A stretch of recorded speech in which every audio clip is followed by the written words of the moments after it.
1, 2, 3.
press the button because that's what's feeding into the feed at home.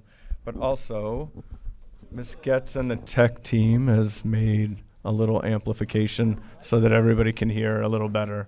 Thank you, tech team.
And the tech team has amplified the sound a little bit.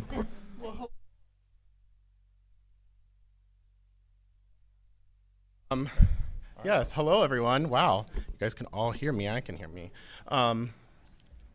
Anyway, without further ado, I'm going to call this meeting to order. And to start, if I could ask everyone to stand up and say the Pledge of Allegiance with me, I'd appreciate it. I pledge allegiance to the flag of the United States of America and to the republic for which it stands, one nation, under God, indivisible, with liberty and justice for all. I will now ask our board recording secretary to take roll. Good evening. Ms. Chaparro. Here. Mr. Kennard. Present. Mr. Gahed. Here. Ms. Jacobs-Rohan. Here. Ms. Metzger. Here. Mr. Paris. Present. Ms. Schutz. Present. Ms. Siri. Here. Mr. Smales. Here.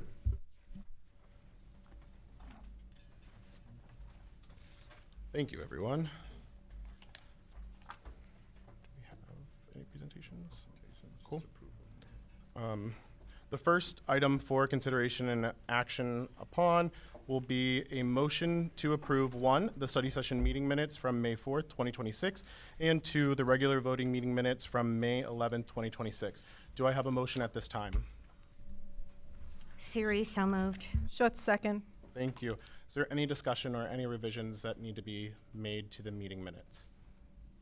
Okay, seeing none, all those in favor of approving the meeting minutes from May 4th and May 11th of 2026, please signify by saying aye.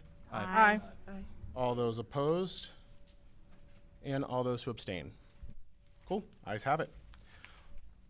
Moving on to our treasurer's report. I would ask for a motion for approval of the treasurer's report as presented.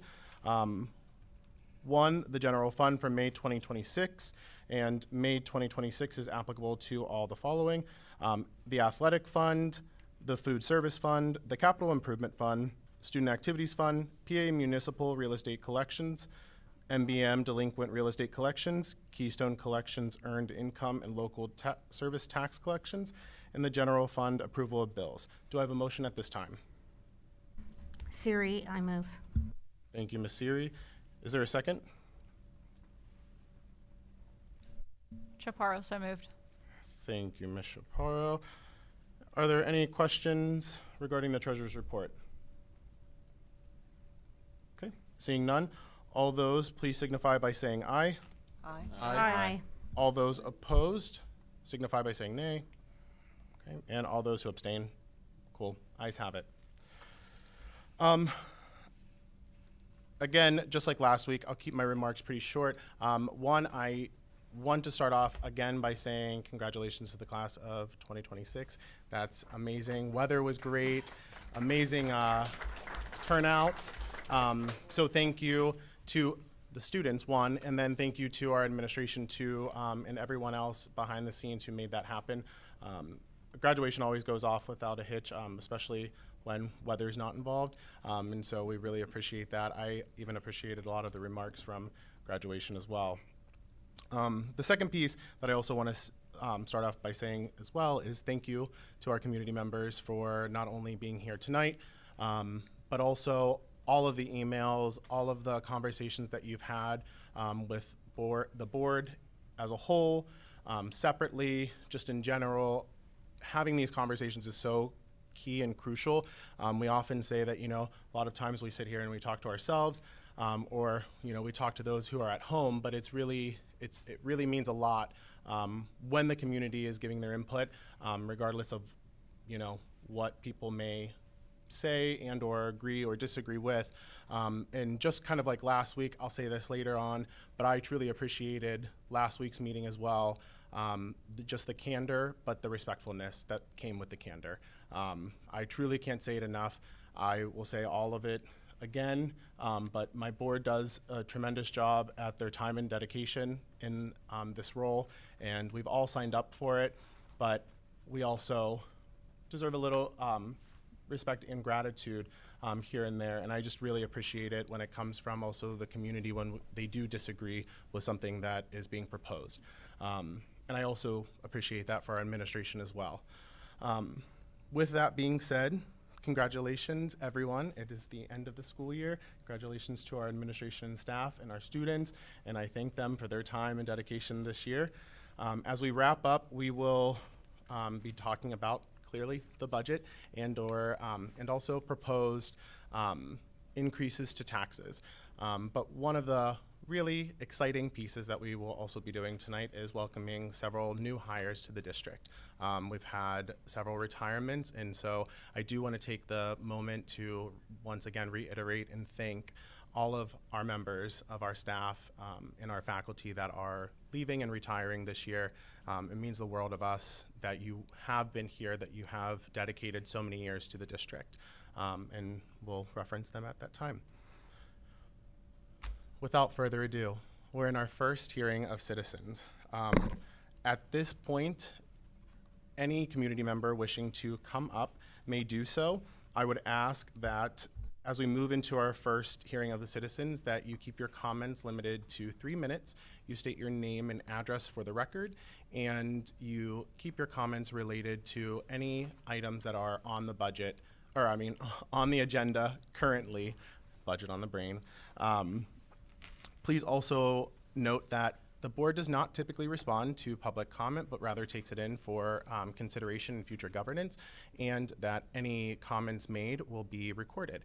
I would ask that, again, we remain as respectful as possible even if we are disagreeing, and that we do not have any personal attacks on any board members and or administration. If that does occur, I will have to cut you off. So I would rather not. I usually allow people to go a few seconds over even for their 3 minutes. So without further ado, I'd ask that we start a line. If you would like to speak at the first hearing of the citizens, please note that there is a second one, and then you'll come up, state your name and address here, and make sure that the green light's on. Anyone wishing to speak in the first hearing?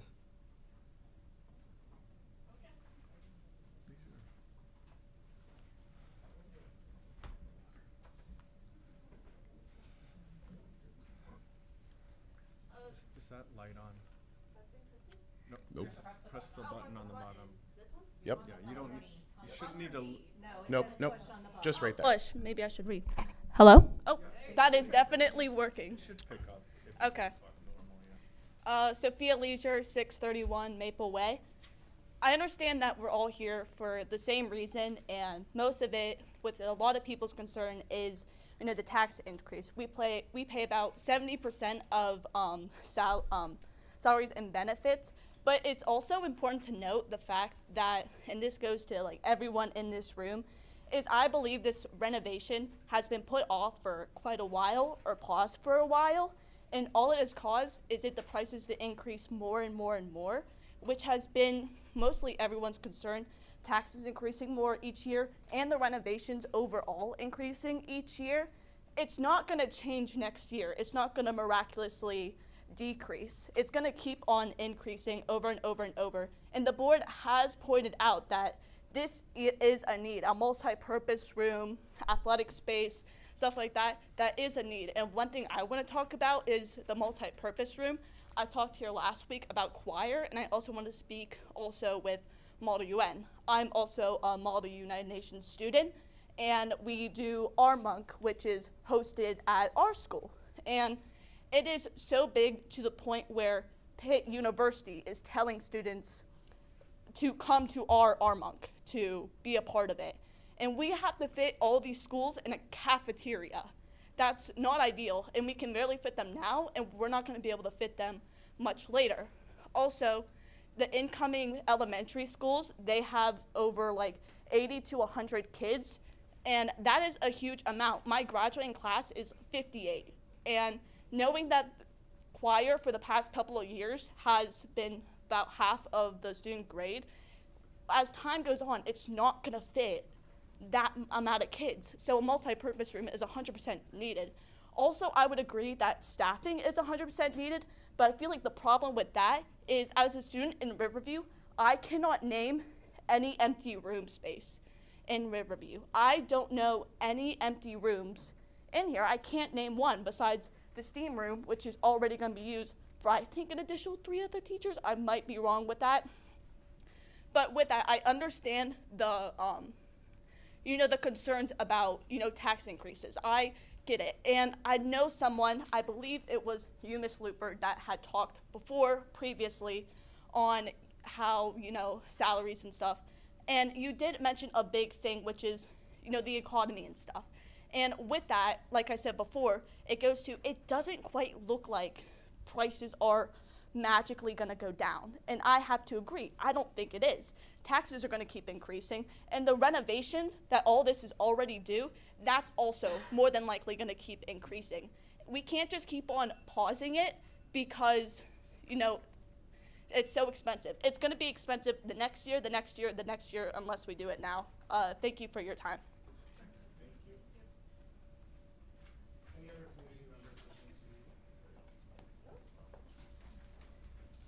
Is the button still pushed, or do I need to?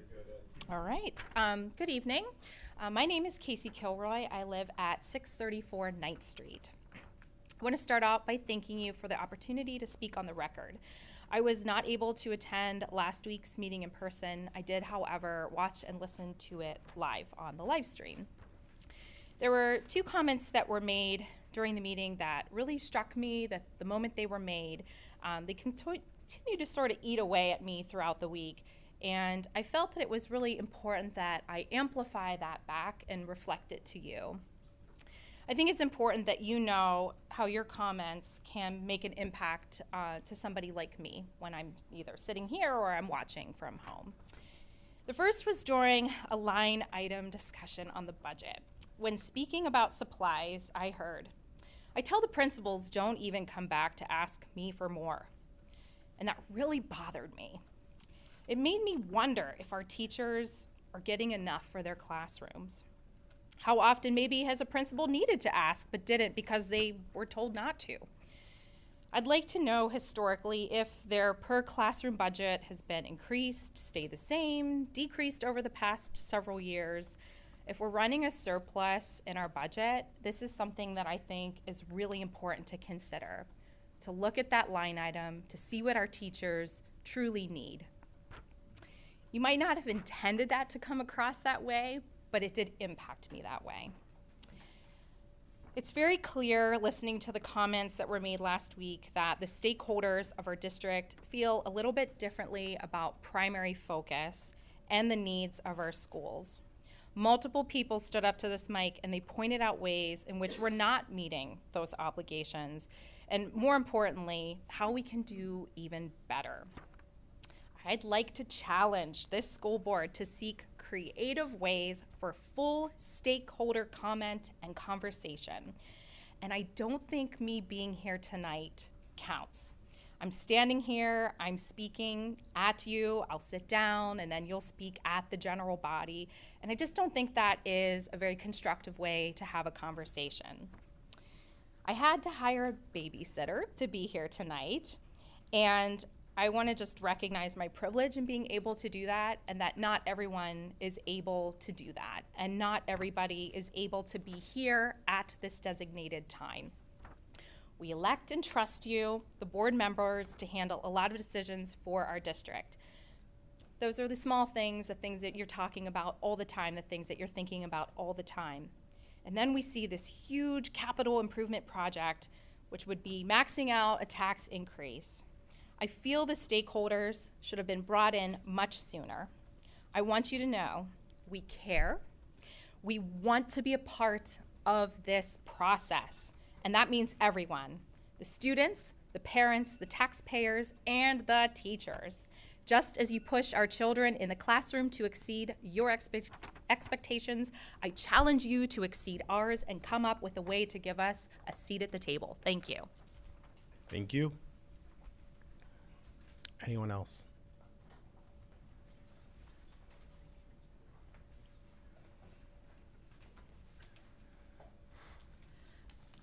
Good evening. Marie Huber, 415 California. I just wanted to point out something I'm sure you all are aware of, but perhaps they're not. The average cost per student in Riverview School District is $29,412 a year. That is $11,000 more than the average US. And it is $6,000 more than the PA average. Now with increases, and especially with the bond issuance, what would that do to that? How much higher then would that average cost per student be? Yes, our children are worth investing in, but at what point do we say we have to rein it in? That's all. Thank you. Thank you.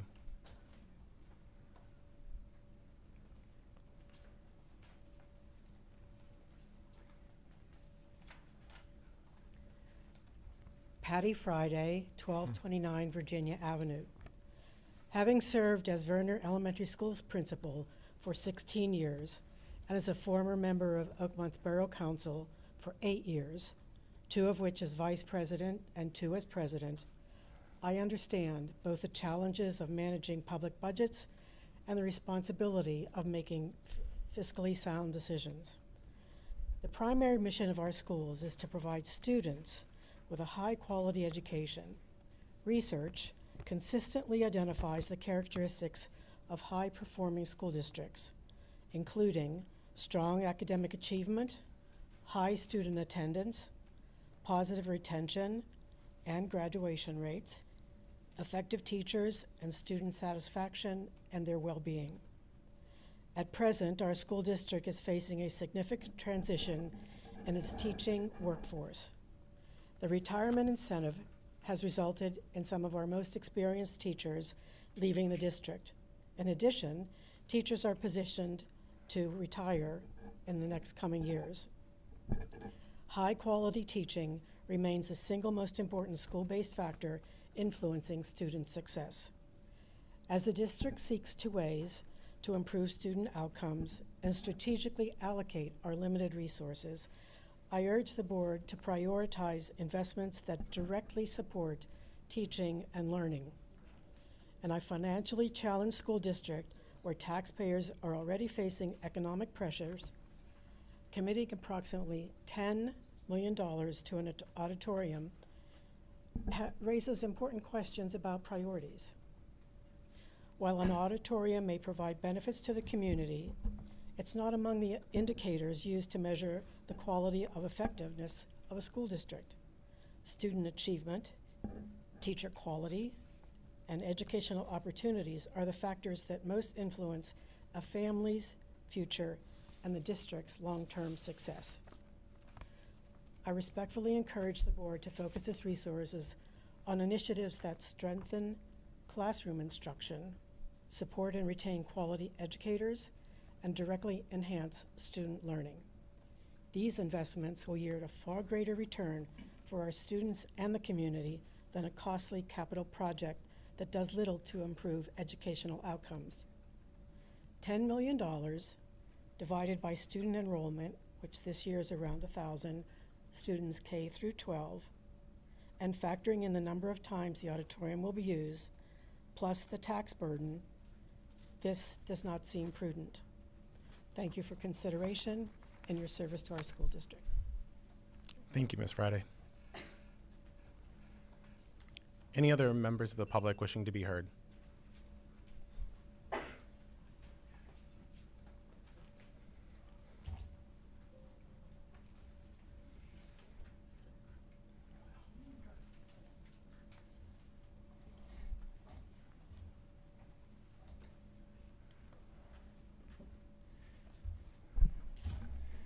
Yeah, Bob Huber, 415 California Avenue.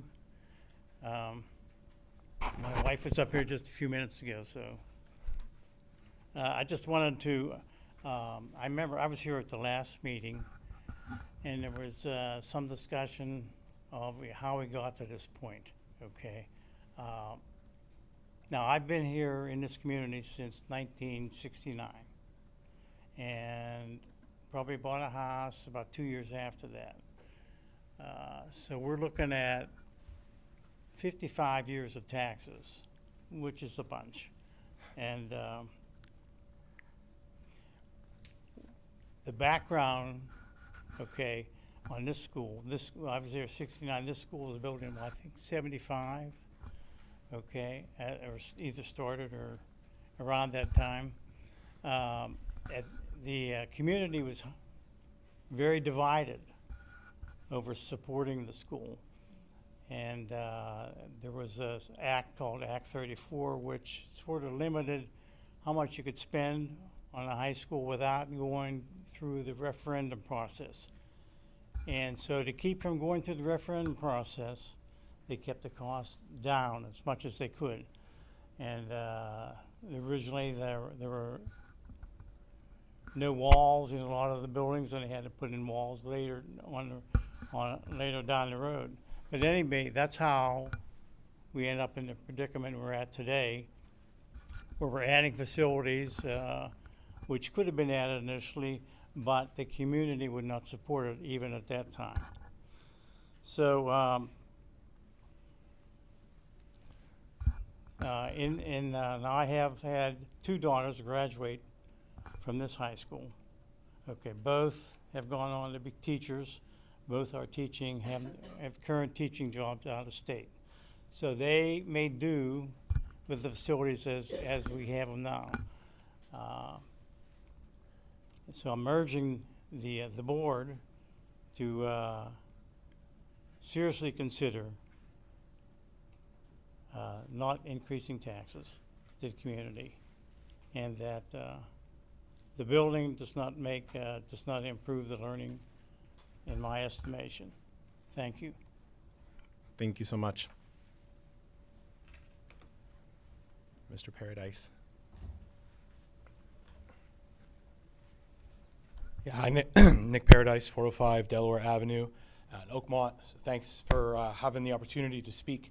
I'll try to keep it brief. I have to drive home again for those that maybe haven't seen. Obviously, we've had some exchange. I appreciate you for responding to my message. Just to drive home the point that the district, Riverview, has consistently been, in its 12-month operating cycles, been making, in some years, maybe most years, I don't have all the details, but up 7-figure profits year over year. They've consistently under budgeted,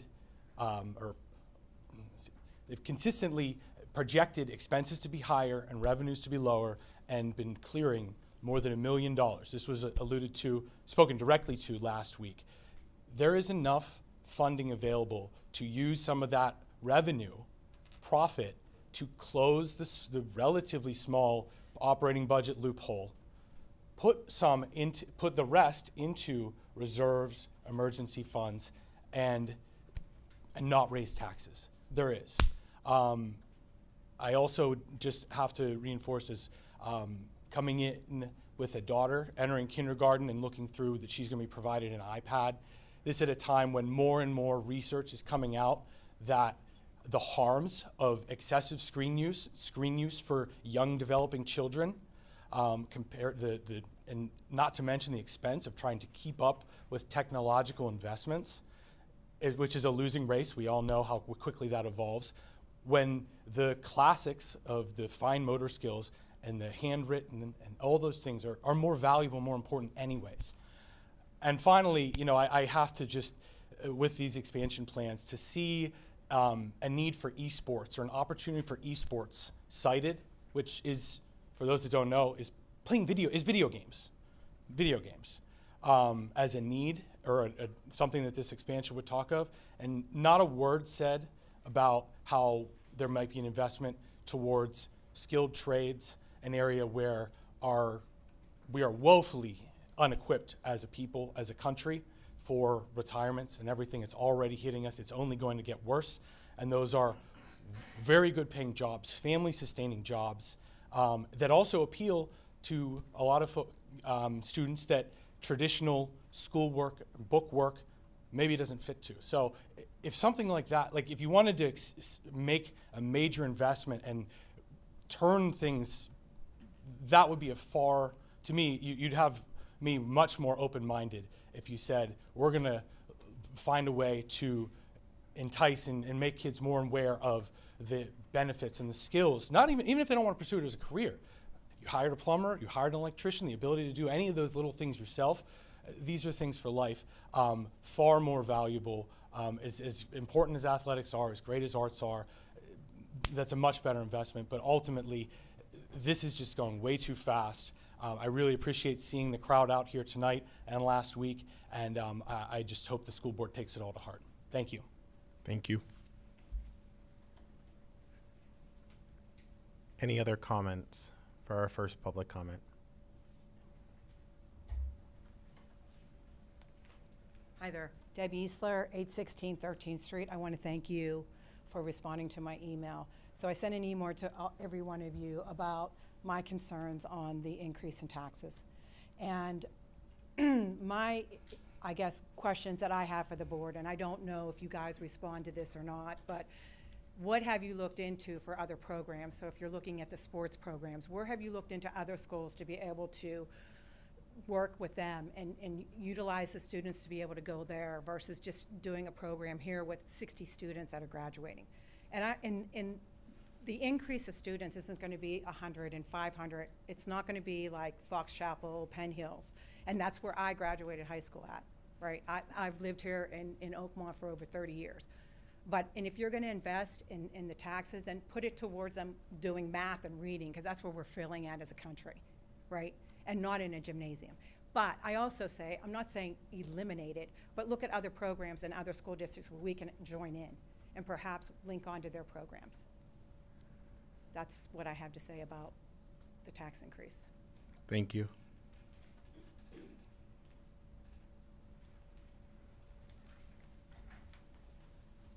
Anyone else looking to make a public comment?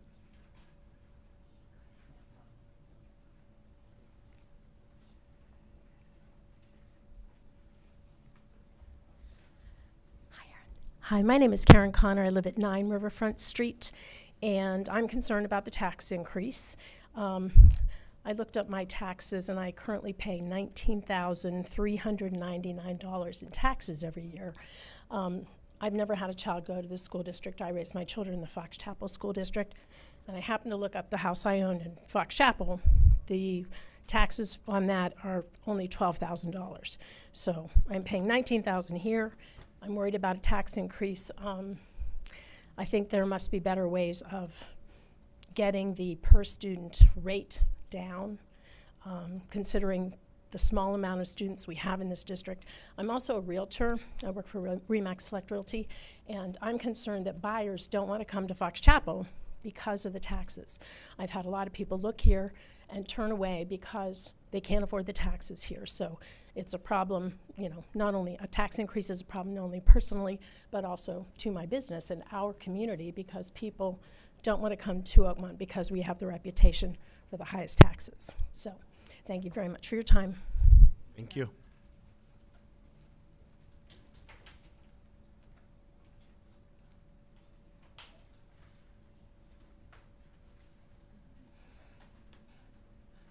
Ernie Tillman, 1231 Pennsylvania. I didn't plan on talking tonight, but there's a lot of things being said that should be clarified. Riverview, if you look at the district, has academy level student to teacher ratios. We are a district that is small now, wasn't small. Last week I told you I graduated from this building with 132, and my wife with 125. The facilities can handle the students, but it's chicken and egg. You can't get the staff up unless you have the students up. There's no reason to. A focus at Riverview that kept us, what I would say, in the eye of buyers of houses was the arts. It's always been the arts. We've suffered a little bit in that in the last few years, and hopefully we're recovering and we'll recover further. So when you talk about this multi-purpose room and chorus program having 100 people where the band has 16, I can see the problem. And maybe the addition is the solution, maybe there's other solutions. I'm not here to talk about that. I'm here to talk about the fact that this district, when we say it's $28,000 per student, that doesn't mean it incrementally costs $28,000 to add another student. That's the cost to run the district as it is now, divided by the number of students now. If the number of students doubled, the cost per student isn't going to stay at $28,000 per student. It would be significantly less. That's not a valid comparison. If you wanted to make a comparison to the budgets when we had 100 students graduating and see what the cost per student would be. That'd be more close to the reality of how this district functions and how this district operates. The one thing I used to talk about when I was finance chair here on the board, every year everybody expects to pay a few pennies more for everything. Loaf of bread, gallon of milk, whatever. That's the way capitalism works. There's a little bit of inflation. But when you talk about the district having to absorb those same exact costs, everybody gets all twitchy about it because it means taxes, because taxes are your revenue source. It's not like you can go ask for a raise to your boss like we do when our taxes or when our cost of everything goes up a few pennies every year. The only revenue source you have, the vast majority, is local taxes. Until the state gets their head out of their butts collectively and starts funding school districts again, Riverview's going to face that. Most districts that I had friends on that were on boards laughed. They said, yeah, every year index. We get index. Every year we get index. And I said, man, we get every year people trying to get 0. And then I would fight for getting a quarter of index just to keep up with the future. Get a quarter of index every year, and you'll be fine in the long run. Again, not accounting for a $10 million capital project, which is a completely different animal that you guys have to build correctly, get public buy-in correctly, if you want something like that to happen. But to talk about no increase in taxes means, translated to plain English, means no increase in costs. Now, Mr. Tillman, will you wrap up? Sorry. Yeah, I heard the comment about you guys had a surplus for a couple of years, and I don't know the details, but I understand a lot of that was special monies that came in that can't be budgeted for that came in. So again, you know the budget, you got a baseline budget, it's gonna go up every year. Do the right thing with the taxes. Thank you.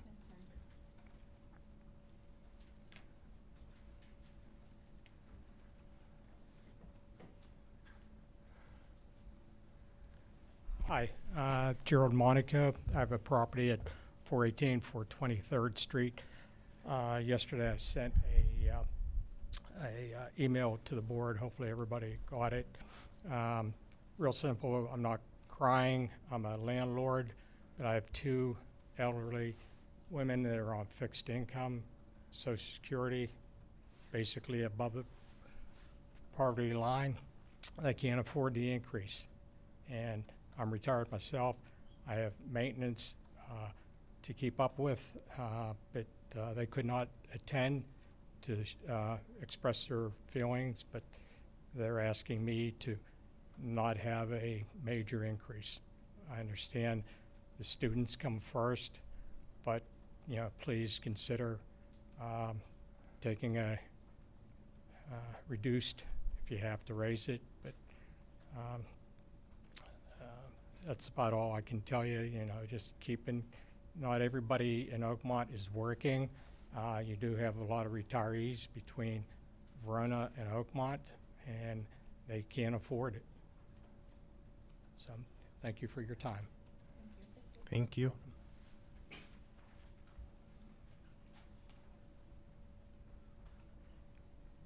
Anyone else wishing to make a comment before I conclude the first hearing of citizens? Okay. With that being said, I appreciate everyone that has made a comment at this point. Please keep in mind that there will be a second opportunity at the end of the meeting to make a public comment on anything school related as well, and it doesn't have to only be limited to what's currently on the agenda. Moving forward, I will move us into motions for approval under finance. Mr. Kennard, if you will. All right, let's take get it over. going. I got a lot of reading to do. Okay, 5A, motion to approve the following. And Antonio, I'll just leave it blank for right now because I think we need to discuss how to fill in those blanks before we sure vote. do.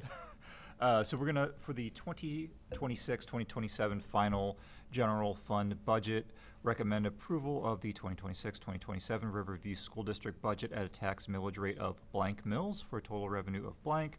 Resolve that the budget of the Riverview School District, Allegheny County, Pennsylvania, with total expenditures of blank, which includes real estate tax millage levy of blank mills, is hereby adopted as the annual budget of the Riverview School District, Allegheny County, for the fiscal year beginning July 1st, 2026. Be it further resolved that the Board of School Directors of the Riverview School District, Allegheny County, Pennsylvania, hereby authorizes the appropriation and expenditures of the funds as itemized in said budget during the fiscal year beginning July 1st, 2026. The necessary revenue for the same shall be provided by the estimated yield of 1/2 of the proceeds of 1% earned income under the authority of Act of December 31st, 1965, PL 1257.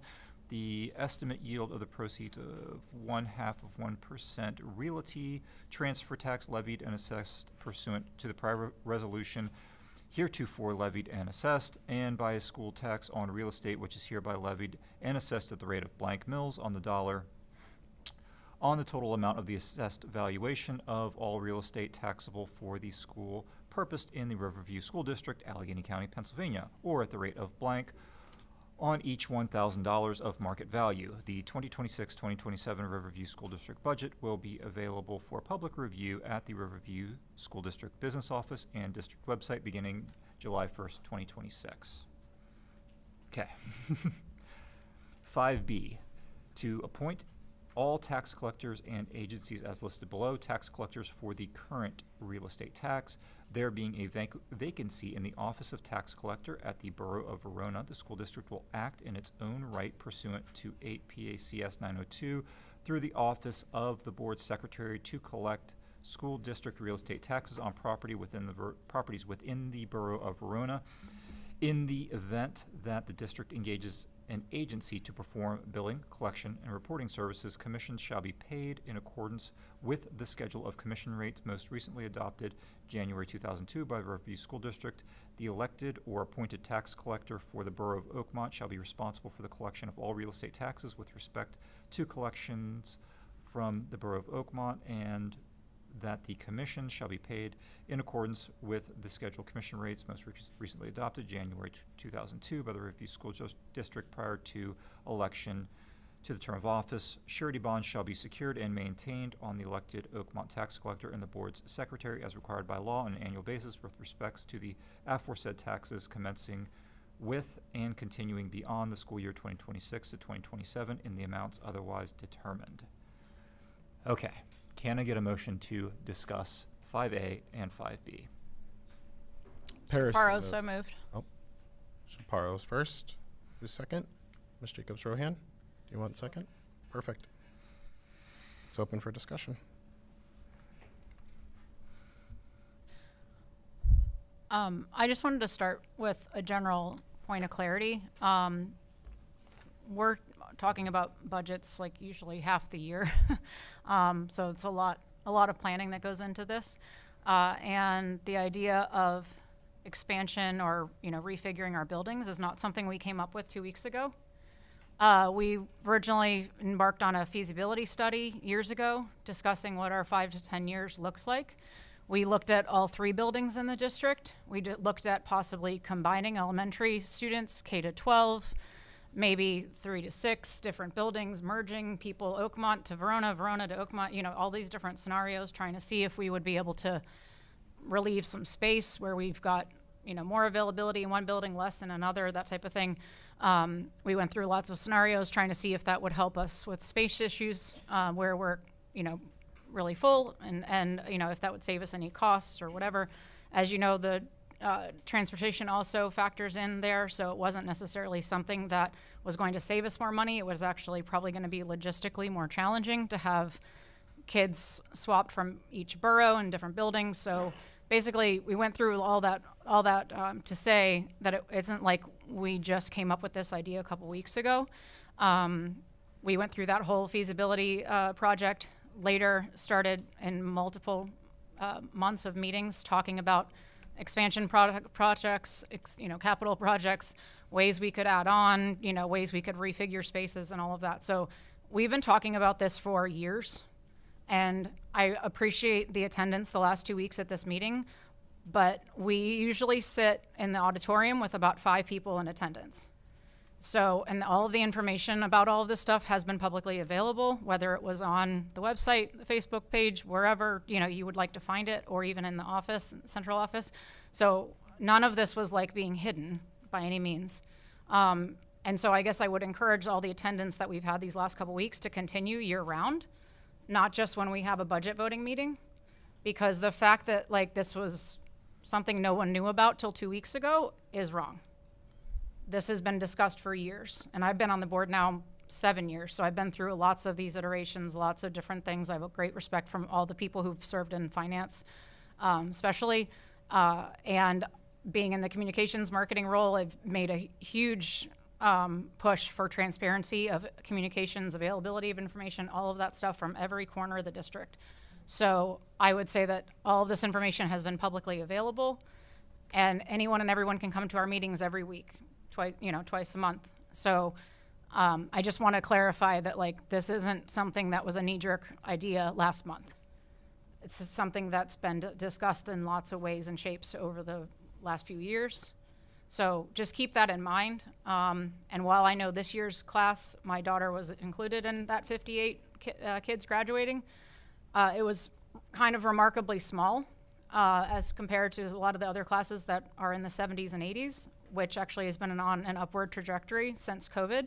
So that's a good thing. But we also need to make sure that we're, affording for that opportunity, right? So that we've got enough space and, that all those things work. 10th Street's almost as big as the high school right now. So that's a good problem to have. But we want to make sure that we've got all these facilities and programs that have grown, say the orchestra department or orchestra is now up to 200 kids. That wasn't the case 5 years ago. So we have to make sure that all these programs have spaces that make sense for how many are in them, right? And we want to continue to attract more kids. I will tell you that my daughter's class used to be a lot bigger. And I can tell you probably 5 to 10 names off the top of my head that went to private and parochial schools when they hit ninth grade. So we don't want to continue to lose those kids because we don't have facilities, we don't have space, we don't have arts, we don't have sports, we don't have this, whatever it may be. And I know some of those situations might be family decisions for other reasons, and that's fine. But you don't want to lose kids because of lack of facilities or, lack of availability in the district to be able to service the kids in all the ways that makes them a whole person.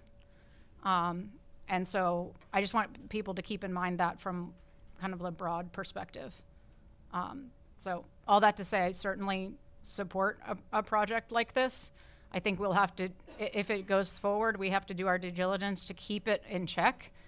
Is as it's presented exactly how it's going to be? No, not necessarily. Does it need glass? No, not necessarily. There's lots of ways that we could maybe cut and like modify and keep it maybe, to be cheaper than what was originally quoted.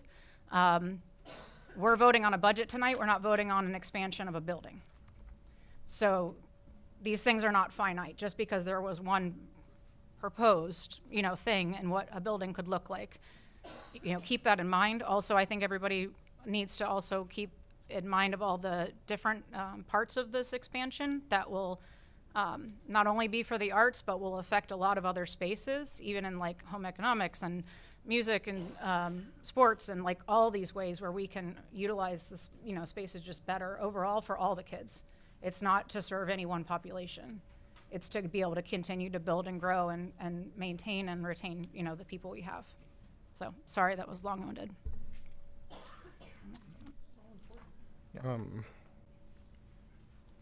To clarify, I want to make specific comments to that, but also to the public really quick. Just to kind of clarify some things for the public before I go into any other discussions. One, the cost per student is determined by the Pennsylvania Department of Education, so we don't determine that, but Mr. Tillman was correct in saying that it is based off of how many students that we have in the district currently, plus the education that they're receiving, the programs that we're offering, the community size, et cetera. So that number has shifted dramatically as to what the cost per student really looks like. And then one of the other things that we as board don't talk about often is the cost per student when it comes to also special education. Special education in Pennsylvania is significantly underfunded, just like education as a whole, but so much so that special education can cost upwards of 2 to 3 times the amount that a generalized education for a general student would cost. So in the idea of $29,000, it can be upwards of 70, 80 to even 90,000, depending on private placements and the like. It is something that school board directors and boards in general across Pennsylvania have been talking to our legislators about forever. And so I would also encourage everyone here to give those people a call because it is something that really does need addressed. The co-opting idea, it is definitely one of the ideas that is not the worst. In fact, we do it already. There are a couple of programs such as our softball, we've done it with wrestling and things like that, where we do co-opt so that we can continue to offer the programs, right? Because if there's only 1 or 2 kids doing a program, we don't want to cut that program necessarily, but we understand that we can't fund those programs in the same way that we can where there's buy-in of 10, 20, 30, 100. And so trust me, that is being done. The other piece of it, of the stakeholder buy-in discussions, and I think that this kind of ties into what Ms. Chaparro was just saying as well. I think that the conversations around our feasibility, around our buildings have definitely taken place over the last several years. That I don't disagree with at all. I've been on the board I'm going on my 5th year now, and so at this point I've been around to those conversations.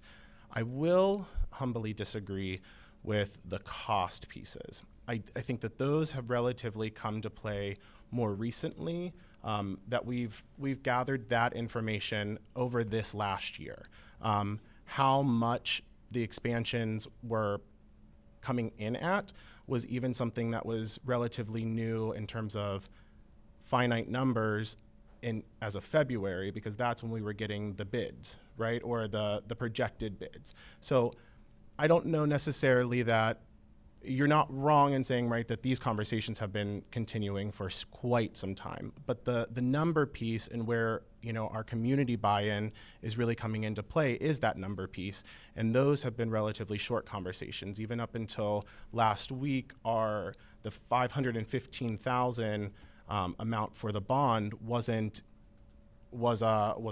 I guess a range that we would be paying each year, and we were talking about $430,000 to 450, 460,000, and then it increased to 515,000 per year. So I think the conversations and the plight that people are bringing up in the community, I think, is relevant in terms of the money aspect. I think if we're looking at, the realities of what students need and don't need, I think that we could debate that all day long and still not come to the same agreement. And it's sort of what I've been saying to a lot of people that have emailed the board, right? Is that I don't know that we will all get to a place where we say academically and or structurally or what have you, that students are going to need the same thing all across.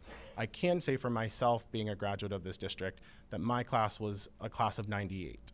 And I can safely say that at that time, most grades in all 6 grades that are housed in this one building were at least and or around that number. I can also say that this building housed 12 additional faculty members. There was an additional language teacher, additional business, math, science, English, history, instructional support, gym, trying to go down the list of each of the teachers. It would be easier to name them off by name. But again, all of that to say an additional guidance counselor.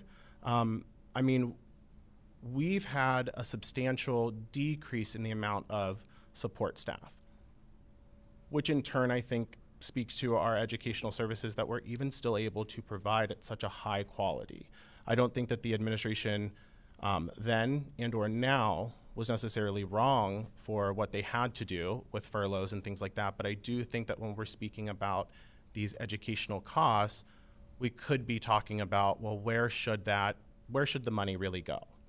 I think that we've continued to have conversations about taxes year after year, wherein we're talking about, okay, not getting into this funding cliff. And I think that we're at a point where we're talking about the expansion where, it's seeming like the numbers will line up, we won't get into this funding cliff, what have you. Stepping back from that, though, I think the relevant pieces, and, I don't want to call out individual community members, but a member of our community that has spoken here tonight has notoriously come up to our board and asked us to use our surplus funds to offset our deficits in the past.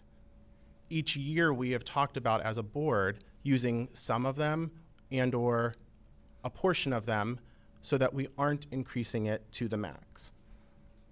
Again, shoulda, coulda, woulda. We probably should have increased it to the max years ago so that it wasn't a continuous ask every year, right? But we were doing what we thought was best at the time. I don't think that we should do an increase this year for a host of reasons, and I think that we've heard them from the community tonight, but also because I think that this is a year where we tap into that surplus. If there's ever a year, I think that this would be that year. We talked about the $235,000 deficit that we were getting into, and we talked about approving the hiring of those teachers and that faculty. I don't disagree with that. In fact, I think that it was essential. But I think that that money could come from, at least for 1 year, from that surplus. I don't think that the community is wrong in saying that we've continuously gotten a surplus of 7 figures for several years, every year since I've been on the board, count them 5, that we've gotten those surpluses. I think that that would be a time to do that and use those excess funds. And I know that we also want to retain kids, but again, I think I pointed this out last week as well, that if we are retaining kids, that also increases additional costs. So there's pros and cons to retaining students and losing a few to private school, that where their parents are still paying taxes here, yet we're not funding their education. Win-win to me. And it's not to say that I don't want those children in this district, right? But it is to say that you're still benefiting. And in fact, everyone who has kids on this board, they are benefiting from those taxpayers choosing to send their children to private schools. And we also have to pay for their transportation out of the district. Not just for private school. If you have an IEP and or a 504 that requires a private placement, yes. Yes, but Within we have a 10 bus miles. that goes to Oakland for Oakland and Central Catholic High School. And so we may provide that, but again, it's only within a certain amount of distance. And again, those taxpayers are paying into those transportation costs. So they're not paying, their money is actually only partially going to what the services that they're receiving from the district, realistically, because they're still not receiving the total amount from education that everyone else is. But to further this too, right, we talk about also gaining more residents and increasing our class sizes. But again, where are they moving into? I look on these housing websites daily, let me tell you, for a house to buy. And I can't seem to find one, right? I'm picky, I'll give you that. There's probably about 30 on there. But I will also say that several of them are going for 8 or more hundreds of thousands. And so that's not my price range. That's probably not the realistic price range of most people that are my age with children. And so the reality is we don't have that many houses that is going to bring in an influx of that many students. The reality is we have the students that we have, and it's a proportionate size for Riverview. Maybe we're a little on the lower side, but it realistically is an overall proportionate size that we are accustomed to, that this building is accustomed to.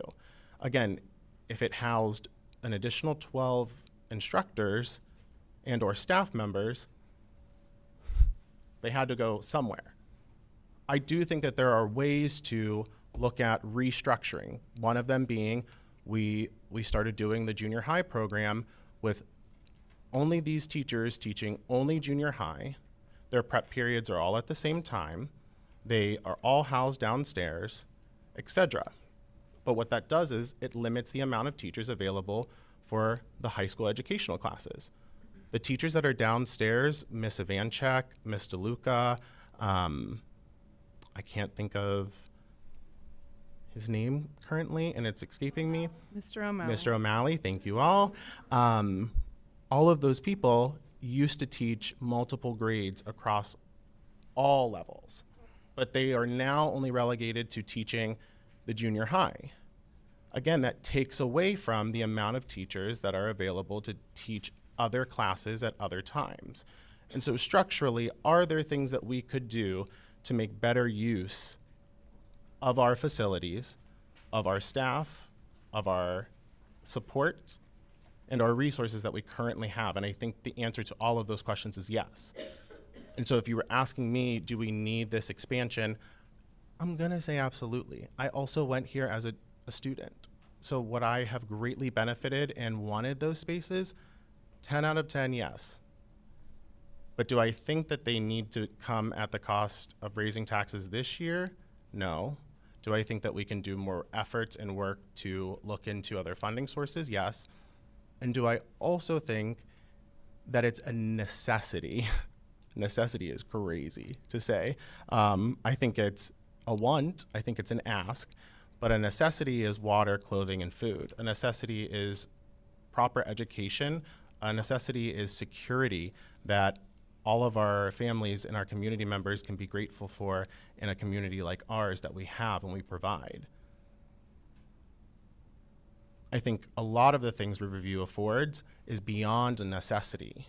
And I think that's what makes us special. But I don't think that an expansion that's going to cost $10+ million, and we're willing, by the way, we are so willing to take the $2 million out of our reserves currently to be our emergency fund for said project, but we aren't willing to use that for actual instruction, for the deficit of the hiring of those faculty members, for additional supports that we could be doing is wild to me. We're so quick to use it for that, but not these other areas that are notable needs. We know that there's a $235,000 deficit. Why aren't we using it for those? I think that's the real conversation that we should be having. I'll leave it at that for now. I apologize for reading because my computer went down and I had to write out my thoughts, but spent a lot of time thinking about this. Nobody wants to pay more for anything. Nobody. And we're all sitting in that same boat together. That's likely someone who sent us emails, and just to let you know, we all read those emails. Although Mr. Paris is the one to respond, we read every single email. So we all get them. We all get them. We don't all respond individually, but we read them. For those of you who've shown up at meetings, thank you to share your thoughts. And for those of us who stopped us on the street or at a basketball game or at a chorus concert or at a wherever and shared, thank you, because it's important to hear everyone's voice. I'm really struck by the number of students who've come and spoken. Sophia and Sophia, thank you. It really makes a difference.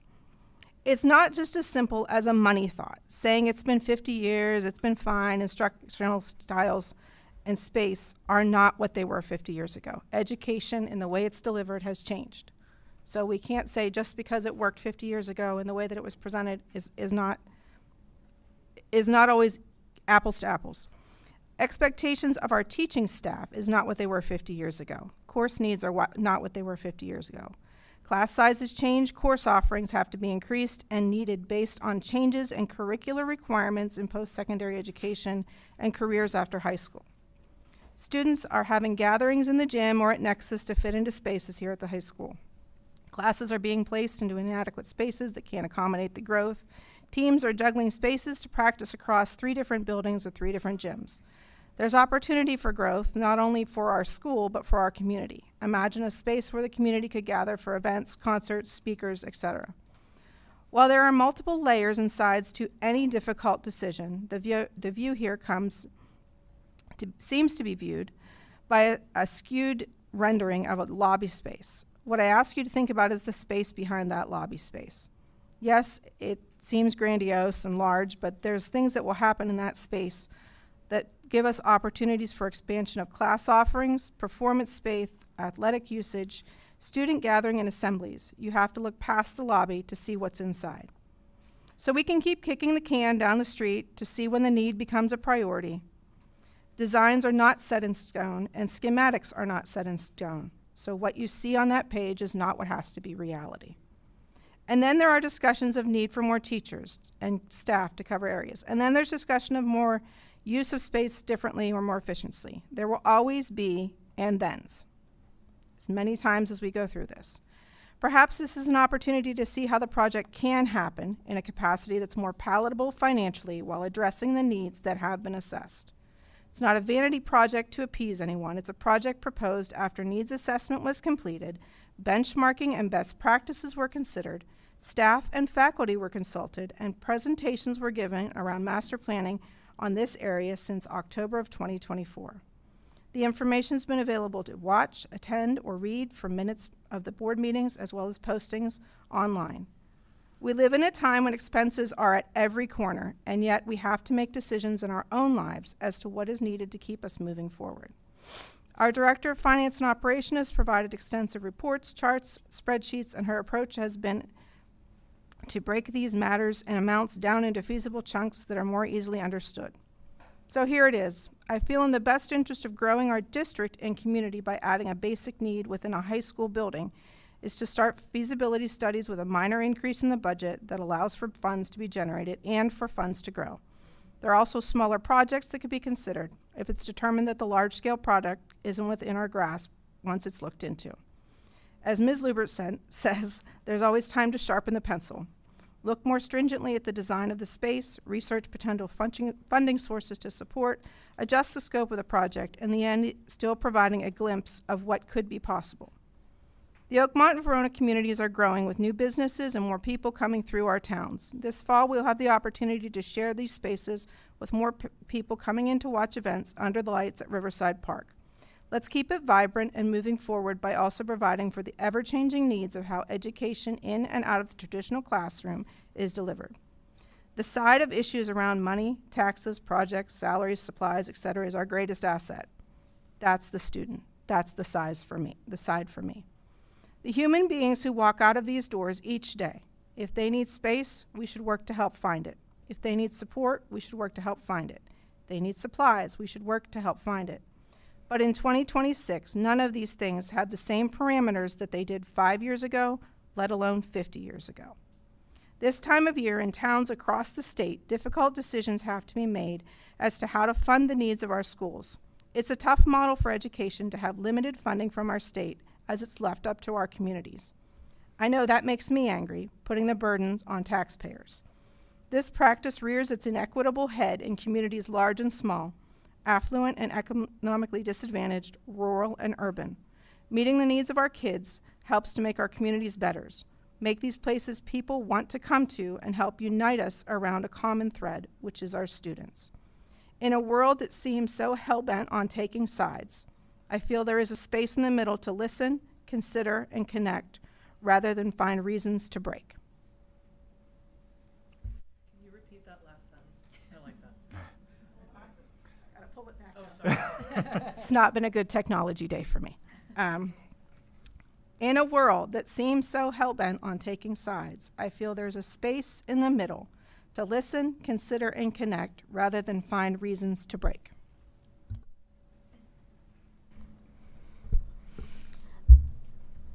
So I'm going to jump in and just say a millage amount that I'm comfortable with and willing to vote yes for, just to get the ball rolling on that.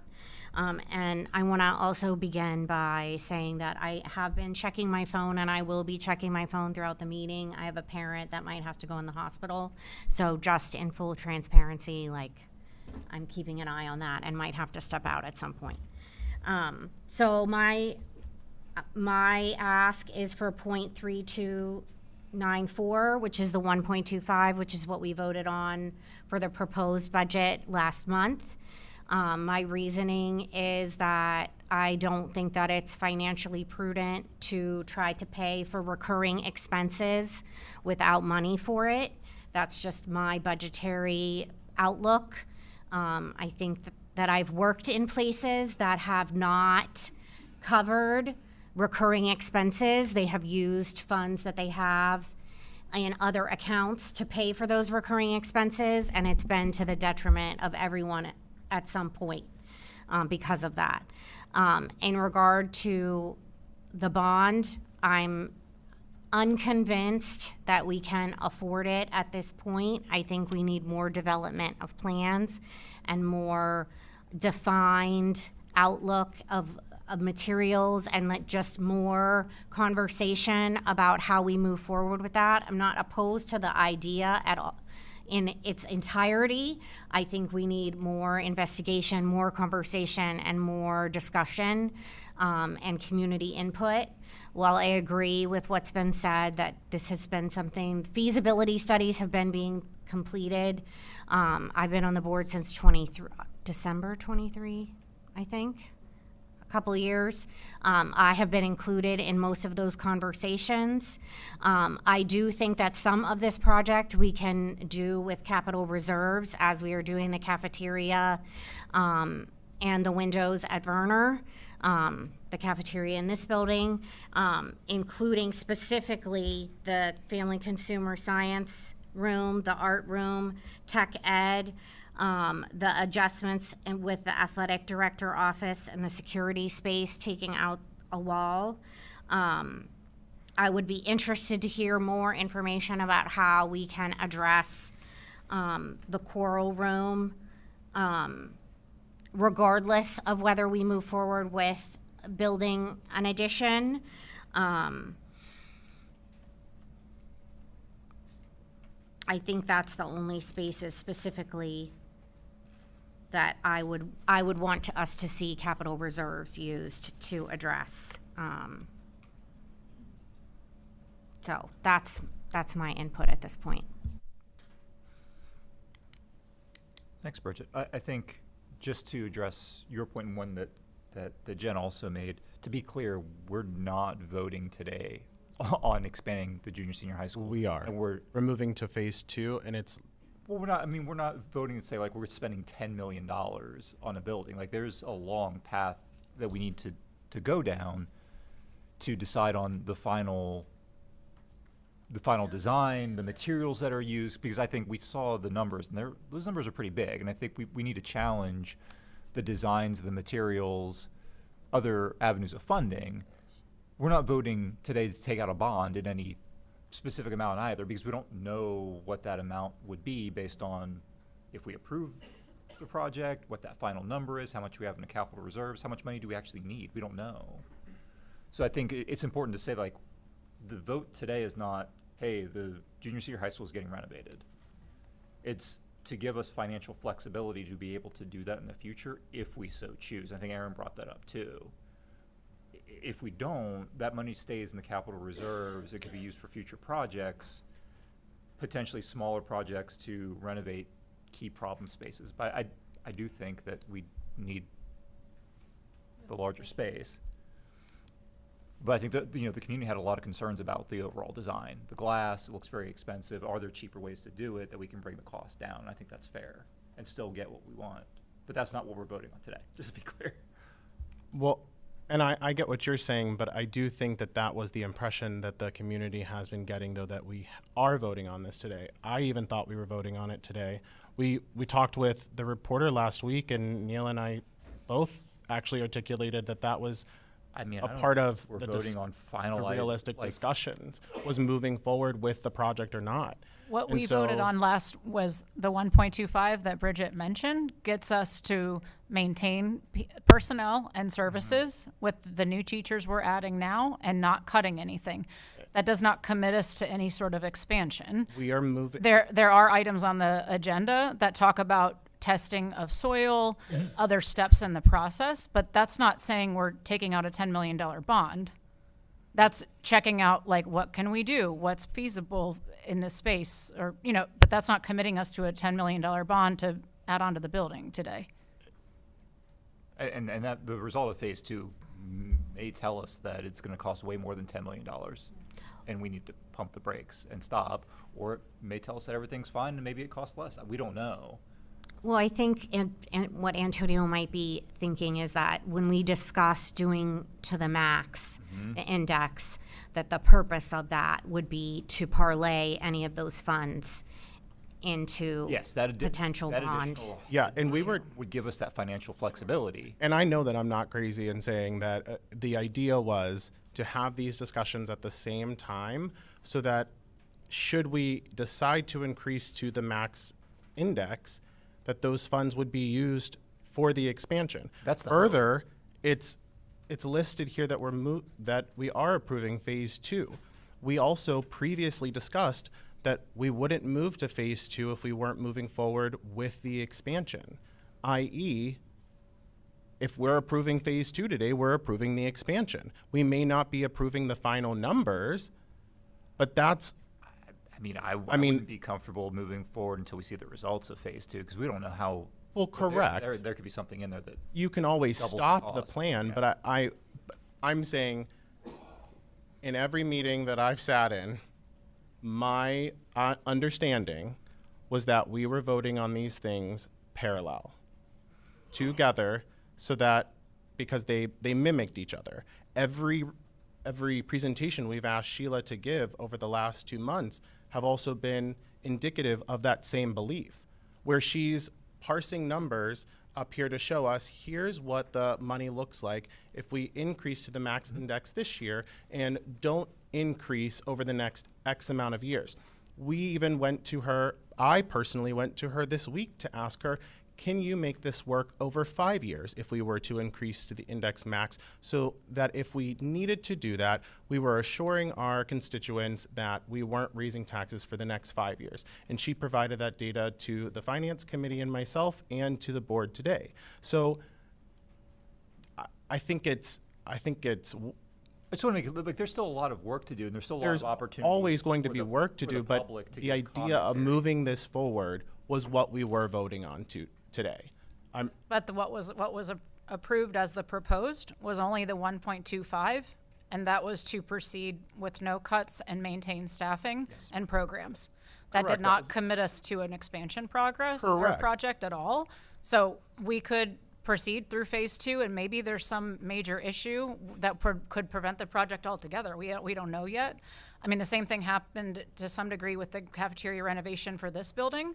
That was supposed to be last year, but then the bids came back twice as much as what they originally were. And we said, okay, let's not jackhammer all of the floor. Let's refigure this. Let's do this. Let's change that, whatever. And then we were able to get the cost down. So there's always ways in which that it might change, going down the road. It's just, if we were to increase to the max tonight, which 1.25 is not the max, then that would set us up to be able to do what we've been talking about.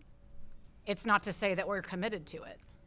But we were saying that we were committed to it. How I know that, especially, is because phase 2 is actually, those monies are already allocated. We have them in our capital improvement funds to actually do the soil testing and stuff. However, we said that we were holding off on approving that because if we weren't going forward with the expansion, why would we put $500,000 into phase 2 of looking at the soil testing, the geographical location, the stability, and things like that? We were talking about doing them together. I'm not crazy, and I'm not saying that you're gaslighting or that you're calling me crazy, but it sort of feels like that when we say that wasn't our intention here tonight, that we weren't intending on voting on them simultaneously. We may be looking at. It's a step. It just gives us financial flexibility to do it, but doesn't lock us in. No, to we're the not voting renovation. on a bond. It's not tonight. a line item on here. So when are we voting on the expansion? I mean, that's a question for the administration. Yeah, we don't even know how much it's going to The cost. bond was the idea of being taken out this year. But we don't know how Miss much we Henry need. stood up here. Miss Henry stood up here and said, the idea is to take out the bond by November. Sure. Another step of the plan. But we don't know how much that even is. We have to vote on that as well. Right. So would we not be doing this cohesively with the budget? That was the idea. We were doing budget increases, and then we were also talking about moving to the next phase of the project and to vote on the expansion. Again, it all realigns back to we were talking about these things in tandem. They weren't mutually exclusive, because if we didn't increase our budget to enough, why could we move forward with an expansion without money to do it? That's what we're trying to determine right now. But we don't have Is final what drawings. We don't that have the number final budget is. And to vote move on. forward with the expansion. That is what we're determining simultaneously, is do we increase the budget to the max index, and then do we move forward with the expansion? If you don't increase it to the max index, yes, we can do the soil testing and stuff. We have the money. You are absolutely correct. But it wouldn't make any financial sense to then approve a bond in November without assurance that we have the capital, or we're going to be receiving the capital from the community to take out said bond in November. So then we wouldn't be taking out said bond in November. We wouldn't be voting on an expansion purportedly for the next whole entire fiscal year, because we don't have any money to financially support that. Right. And that's why we would vote to the max, to give us the financial flexibility to not have to wait until the next budgeting process. Correct. So we're voting on the expansion simultaneously. If we don't go to the index, are we moving forward with the expansion? In my mind, again, correct me if I'm wrong, There's many, we many can't gates move till we get to forward that. with the expansion without going to the max index. Who here wants to go to the max? Why don't we start there? Because so far, nobody has said they're in favor of more than 1.25. That is fine. And 1.25 does not commit us to any expansion projects. As I've said 4 times, it commits us to maintaining our staff and programs and new teachers, et cetera, as we've discussed, and is a very small increase that just keeps us status quo. If anybody here is like, yeah, 3.5%, let's go, then say it, Yeah, then I'll read my little thing. Yeah, I'll say, let's start there. Okay, so it's easy to say, I want better things, but I don't want to raise taxes. I mean, it's easy to say that, but it's not feasible. Anytime we use our savings, even in my little household budget, anytime we use our savings, we not only lose the savings, we lose the compound interest every year. Sheila explains that to us every year in her presentations. You lose the money the following years. Thank you. Supporting the arts includes more than just going to a show at the Benedum. Sometimes it means providing the physical space for students and teachers so the learning can happen. Yes, some of the great memories I have of this school are the teachers, of course. I just had one of my favorite teachers, Mr. Showers, pass away recently, and that really hit me hard. But without the constant care and maintenance of our 3 buildings, we wouldn't have the district for the teachers to go to and be amazing. The students who attend Werner without an auditorium deserve to have a high school with an auditorium when they get here. The wrestlers deserve to have their own room again. We kind of sort of alluded to fixing that when we made the exercise room. So this would fix that. A huge amount of our budget is for healthcare, huge piece of the pie, which increases every year. It went up 8% just this year alone. If we don't raise taxes a small amount, and I'm talking 3% is a small amount. It comes to $10 a month for me. It's different for everybody, yes, but I'm midway. My house is average in Oakmont, so I'm just sharing what I know. If we don't raise taxes a small amount every year, we will have 2 choices in the future. Raise them an even higher amount or make cuts. That's it. Those are our choices in the future. Raise them to the index or a cut. Every business owner knows that you need to slowly raise prices to keep up with expenses. I'll wait. We all know that a major reason people want to buy homes in our district is because the schools are so great. That's why most of us are sitting here.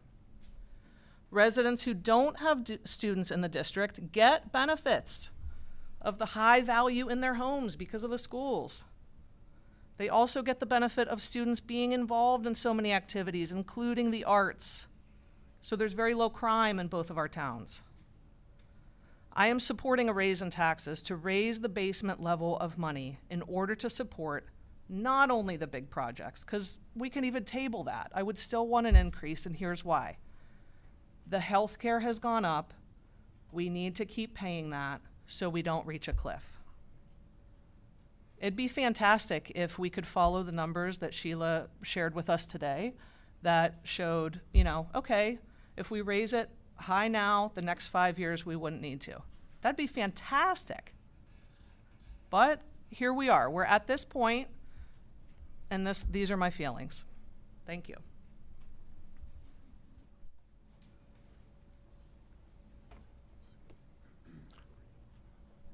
I guess I'll chime in a little bit. I don't have a prepared statement, but for me in this moment, like thinking about a tax increase more than, maintaining our current teaching staff, it makes me feel like thinking about people struggling to fill their tank up with gas, right? So right now, the taxes will increase if you have a $150,000 house. About $50, right? That's the annual tax increase. If we raise it, right, to pay for the renovations for a $150,000 house, that'll be $130. The cost of gas has gone up, right? The cost of groceries has gone up. The cost of meat has gone up. And so are we taking food off of people's plates, And how are we justifying those decisions? Are we building more classrooms for teachers to teach in? How many more additional math, science, English, computer science classes will be taught in what we're building? So those are the things that I'm thinking about. I'm thinking about, we had this very nice presentation from PNC Bank, but we could have also had a presentation on the amount of private contributions that we were simultaneously raising to help pay for the renovations, right? we have current debt, $18 million. That won't be paid off until 2044. And then if we add on with this addition, our debt would be paid off in 2050. So those are the things that I'm thinking about. I'm thinking about the kids who are going to be seniors and want to have a counselor to talk to that's not, you know, also being a counselor to the middle school students. I have kids going into the middle school this upcoming school year. I heard there was a needs assessment when this project was first introduced several years ago. I would like to see the needs assessment, and maybe we could do another one by an outside third party with no vested interest. There's a couple of things that I think we can do to help our community feel more comfortable with this proposal. And I do believe that if we are raising taxes, then that's a tax raise, whether the money is used to build the building or not. And that's what everyone is here thinking about, worried about, and those are my thoughts. Thank you.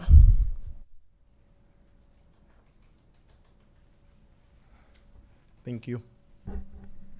I brought up the point last week that we could potentially, just raise it to 1.25, cover the 2 additional teachers that we added, still move forward with, I guess, what we're calling phase 2, which is the soil testing, but with the hopes that that would, better solidify the overall costs of, any building renovations.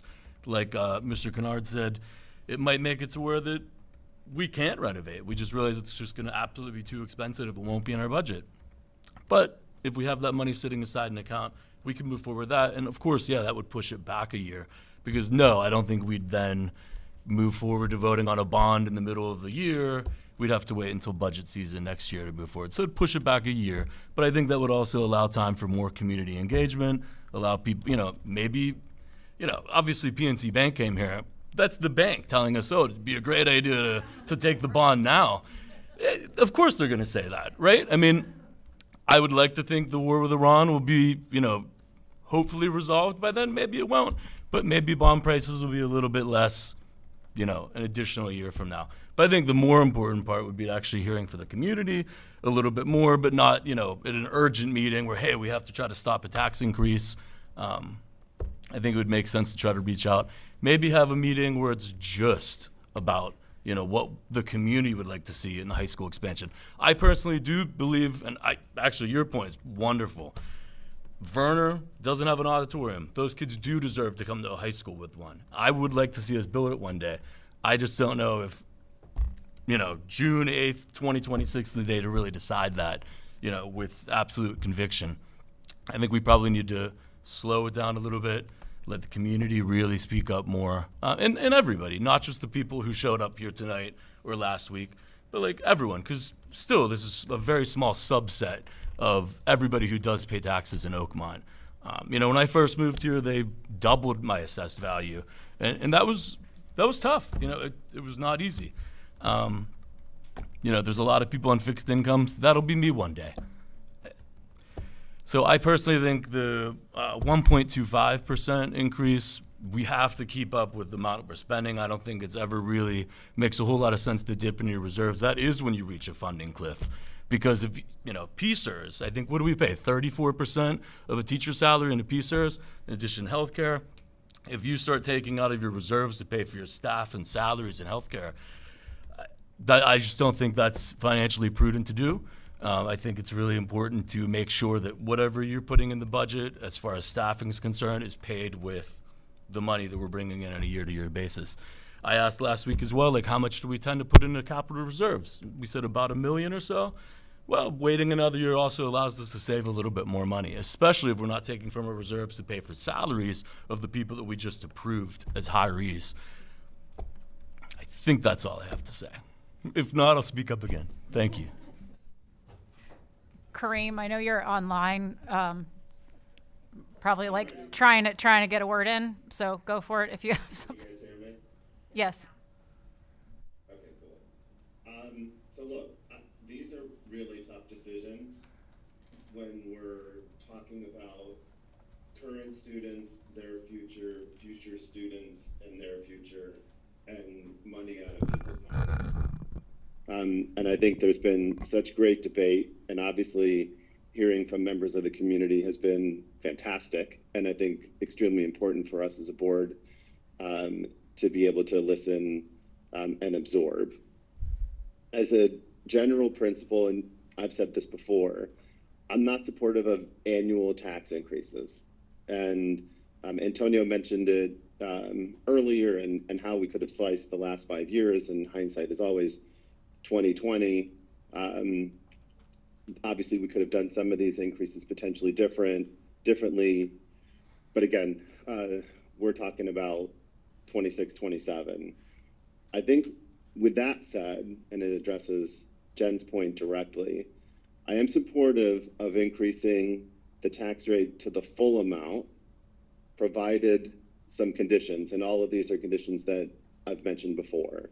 I do think, and Mr. Paris brought this up, I think that we can sharpen our pencil a little bit around 3-year financial planning. And I think that it would be great to work through assumptions, sensitivities, projected outcomes, so that the community clearly understands the financial position and our long-term sustainability. So that's number one. Number two is, through that financial modeling, the district can demonstrate whether or not the proposed expansion can be fully or partially funded through using capital fund money and or the bond. The third point is that this goes back to my initial idea, right, or initial statement, that we avoid additional tax increases in the next year. That's why we're doing that model. I know it's a challenge to do. All good businesses do this. It's a $30 million budget. I understand that 75 to 80% of it is fixed, but on a small moving level, on that balance of, call it 20 to 25%, a couple of percentage points makes a big difference. And then fourth and finally, if the expansion project is approved, and whether or not we're approving that today or not, I followed the conversation. I do think that an oversight committee should be established, and that we work alongside with the administration throughout the project.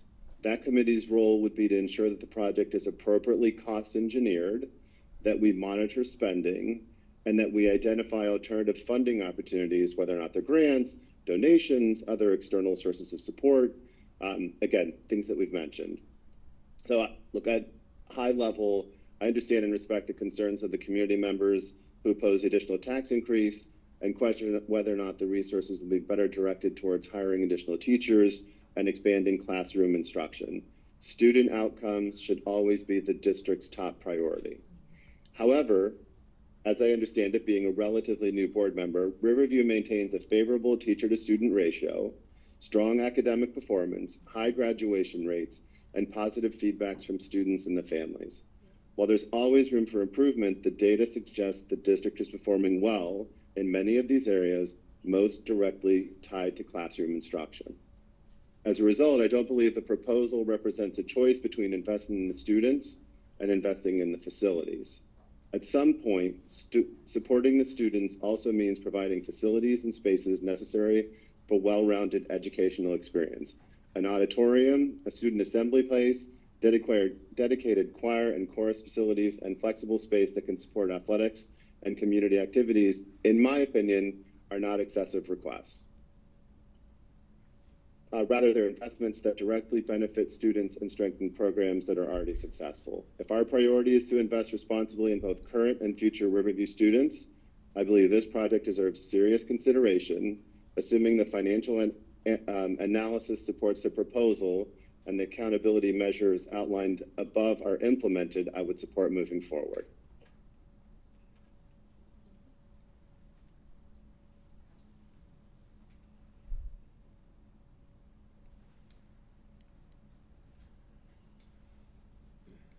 Okay, so really quickly, I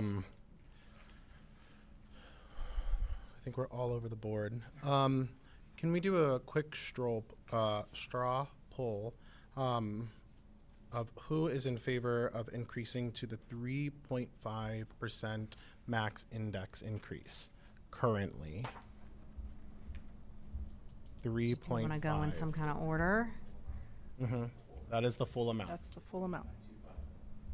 Do you want to go in order or anything? Just if you could, Okay. if we could raise our hands if you are in favor of that, and or if you're Mr. Gahead online, make yourselves known. Who is in favor of the full 3.5? I am. I'd be willing to do it just from the sheer point that obviously my argument is, you push it back a year, well, then we'd be doing it next year. So if it's one or the other, Right. I would do it this year and then not have a tax increase for 5 years. But, I still personally feel like the cautious way to move forward would be the smaller tax increase now and then decide whether it makes sense to raise them to the max next year. I don't know. So I could be swayed. Well, the maximum next year, though, could be 2 or 4. Right. That's the gamble. Sure. Of course. And we could also be in a better financial or economically financial position as a country. Well, that was also my point before, waiting a year, but. Or we could have an unfunded mandate that costs $200,000 like we did last year. Right.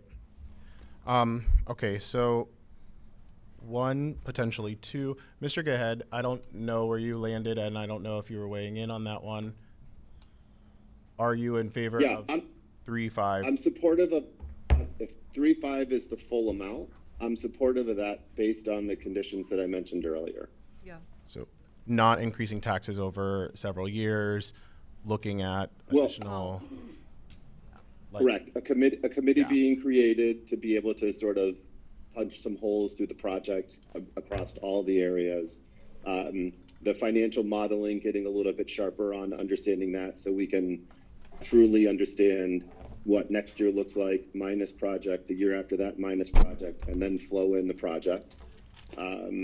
Yeah, those are the biggest conditions. Okay.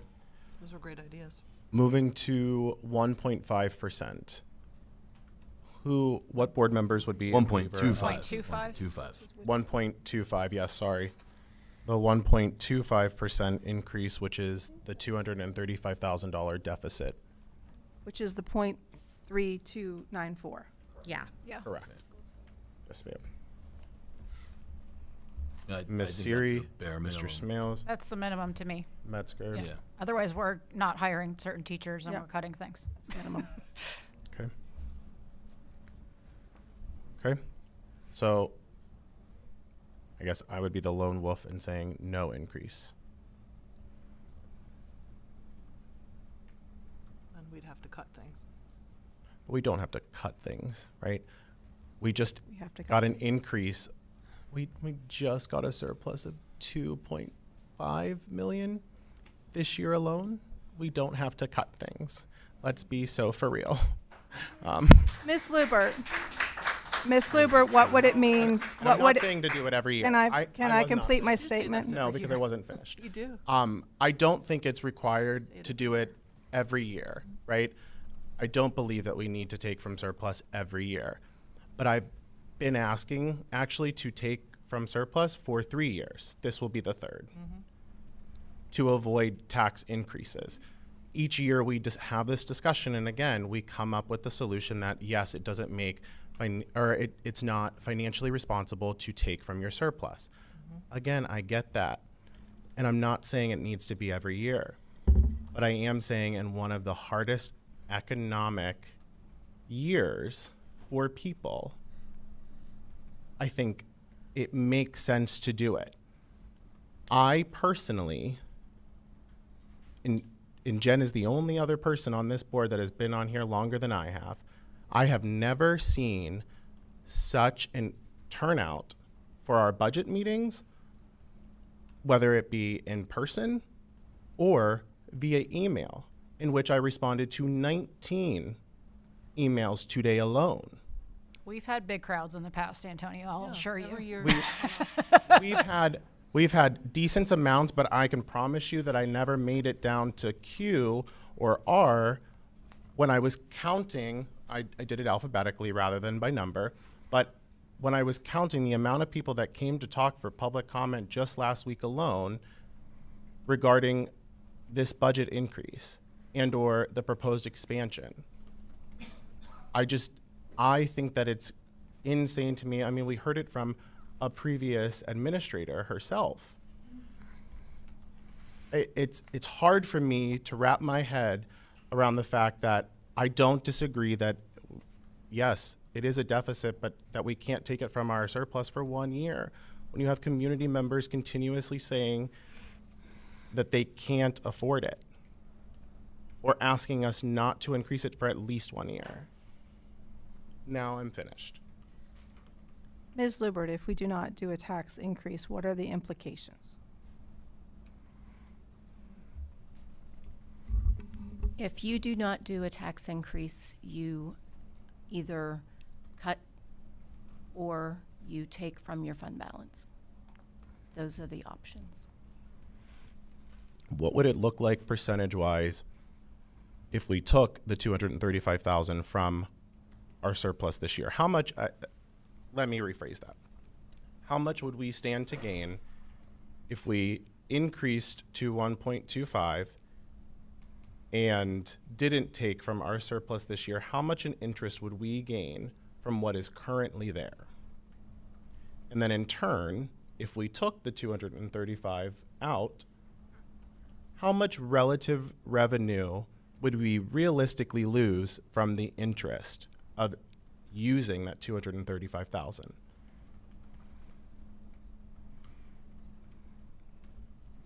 Well, our rates came in from PISLAF today at about 3.78%.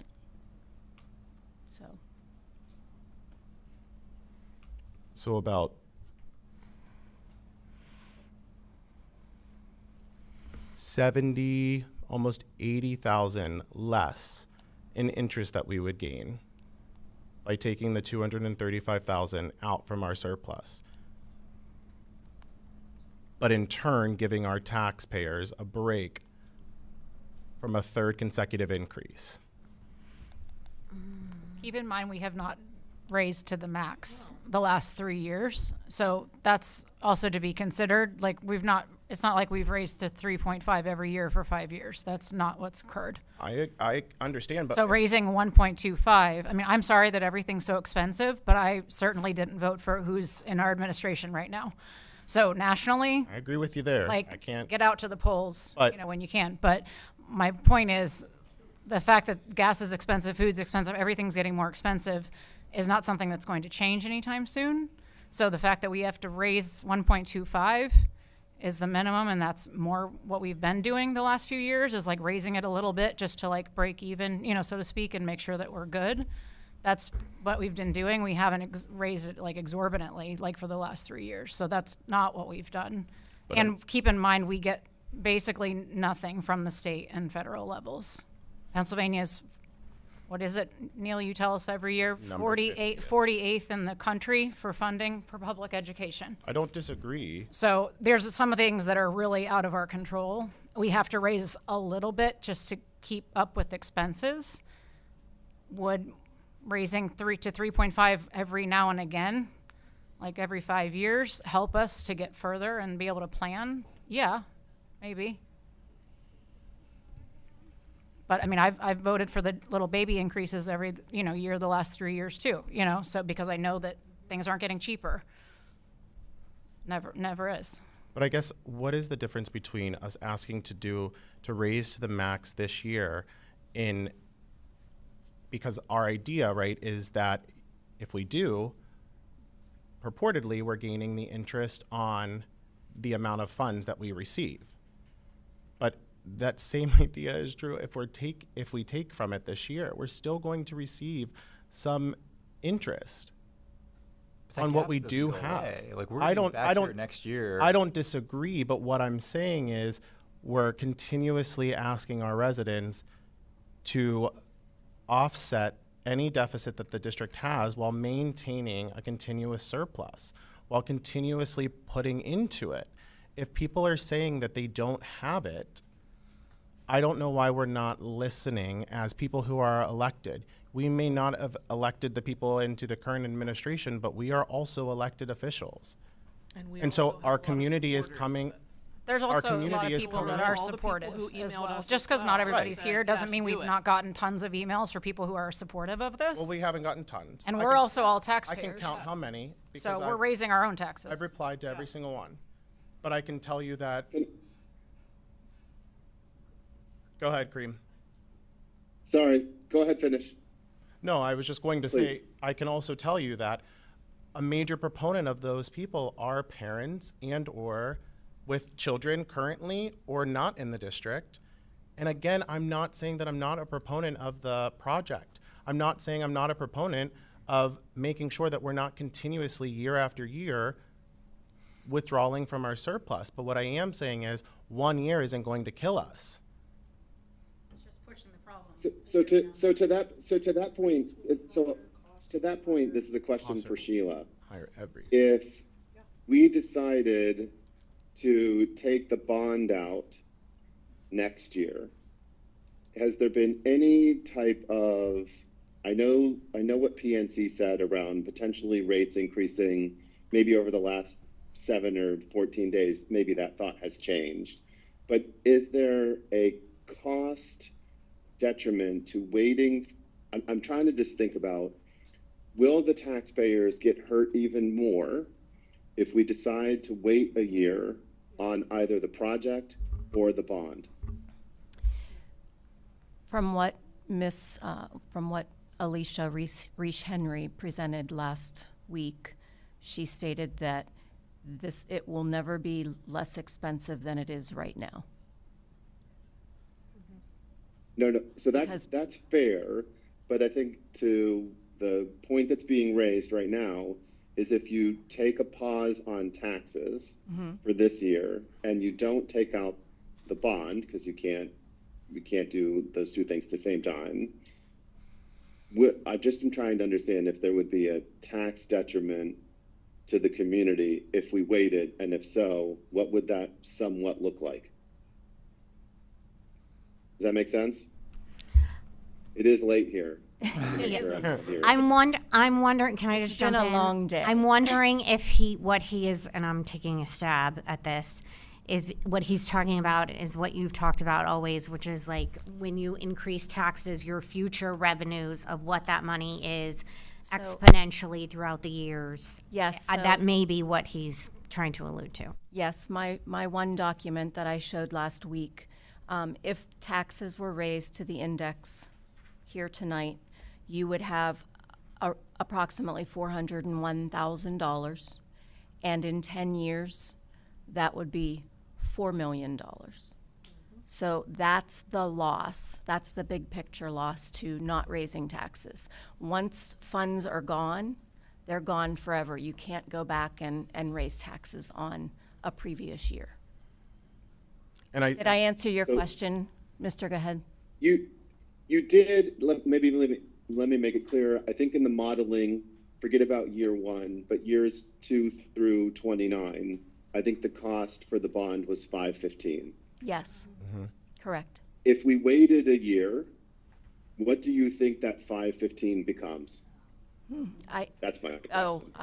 If I had a crystal ball, I would love to tell everyone what that would be. I would like, much like Alicia said, for the Strait of Hormuz to open and for gas prices to go down and interest rates to level back out. And I can't, in good conscience, answer that question, sir. I mean, because the reality is too, Fair enough. that bond amount could increase and or decrease. We're banking on the fact of reevaluating that bond in 5 years. Exactly. We actually don't know how much. But we don't know that it will actually decrease, right? And again, there's so many of these unknowns. Yes. Again, it just goes back to the idea of, and mind you, how much extra did we get in surplus this year that we were not expecting, right? It's not going to be forever, but because we weren't expecting it, why aren't we paying that forward? We were expecting a certain percentage. We were expecting around about a certain amount, but we weren't expecting 2.5, 2.6. My concern is if we don't close the gap this year, we're going to be back here again next year asking We're for tax always increases. we're We always have going to be we don't know here. we don't know what the index will be next year.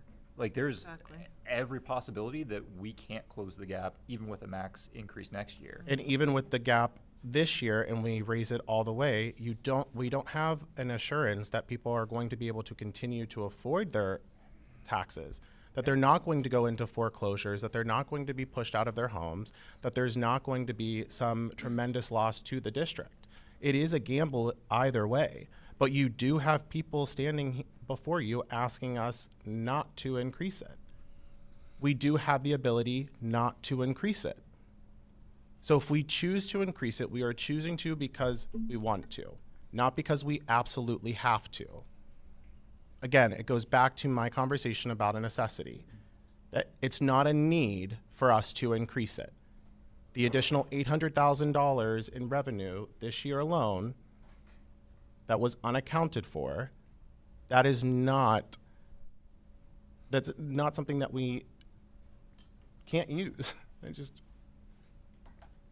I'm not sure I totally agree with that statement. I think if you did raise the tax this year and you don't do the project, say the diligence in phase 2 comes back and it's a red flag, and we put the brakes on the project because the project floats to 15 million or whatever the number is, that surplus money would then not be spent towards that capital expansion project.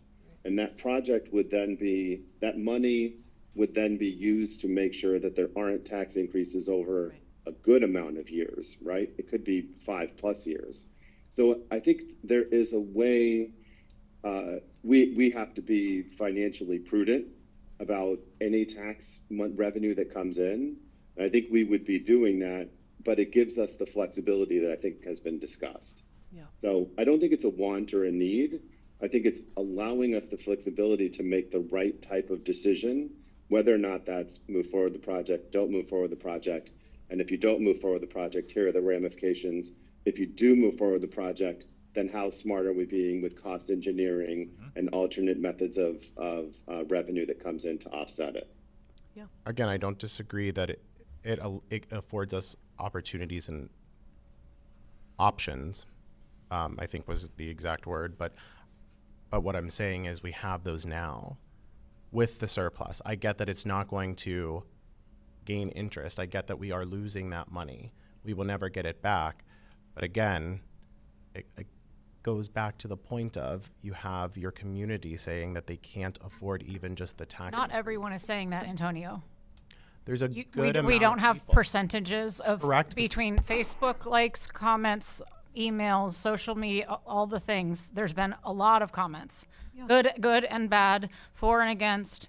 Just because you might have more people standing up right here tonight or last week or whenever being vocal doesn't mean we haven't received lots of comments and emails of people saying, you know what, I think this has been long needed actually in our district, and I'm willing to pay a little bit more for it because I think it's for the good, you know, of the whole district and everyone in it. So I don't think that we're not here like arguing of like it's a want or a need, or it's like well, these people say they want it, these people say they don't. Like, I think everybody wants everything, right? But we can't afford everything all at the same time. So we're trying to get us to a point of saying, okay, well, we're going to raise it some, or we're going to raise it more, and then not have to raise it again and again and again a little bit to afford us those opportunities and options down the road.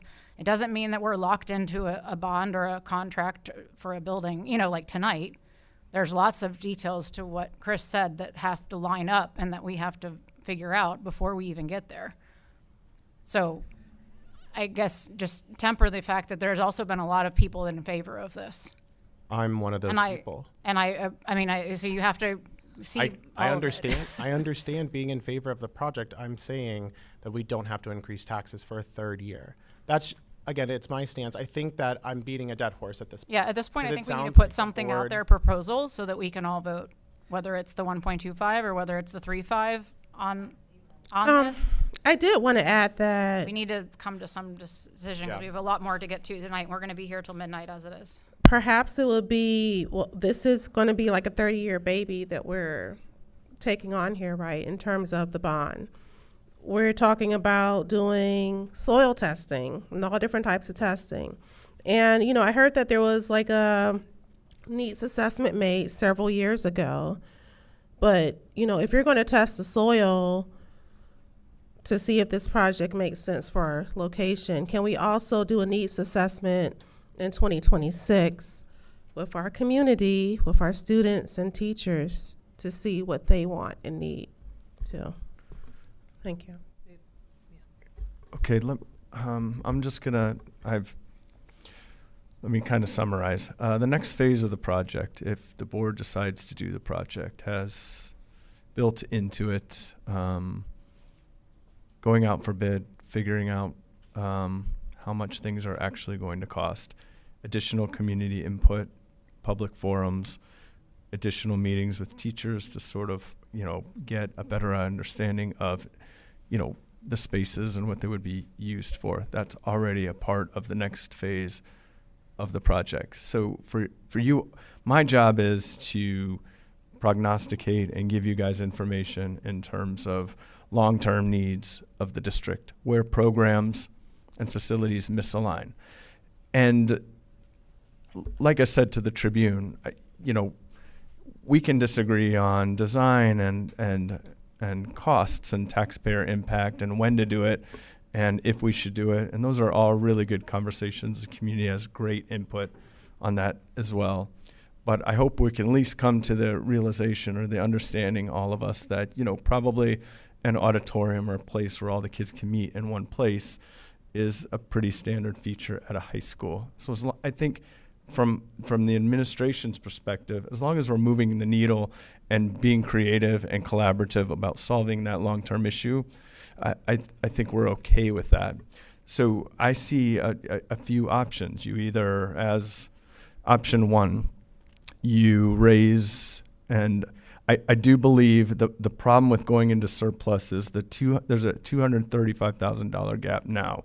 All of the staff, all of the things we have to pay for next year will be more. And at some point, you're going to get to a position where you can't tax your way out of that deficit funding. Now, we do have money in reserves that we can take, but that still creates a cliff next year, and the cliff next year won't be 235.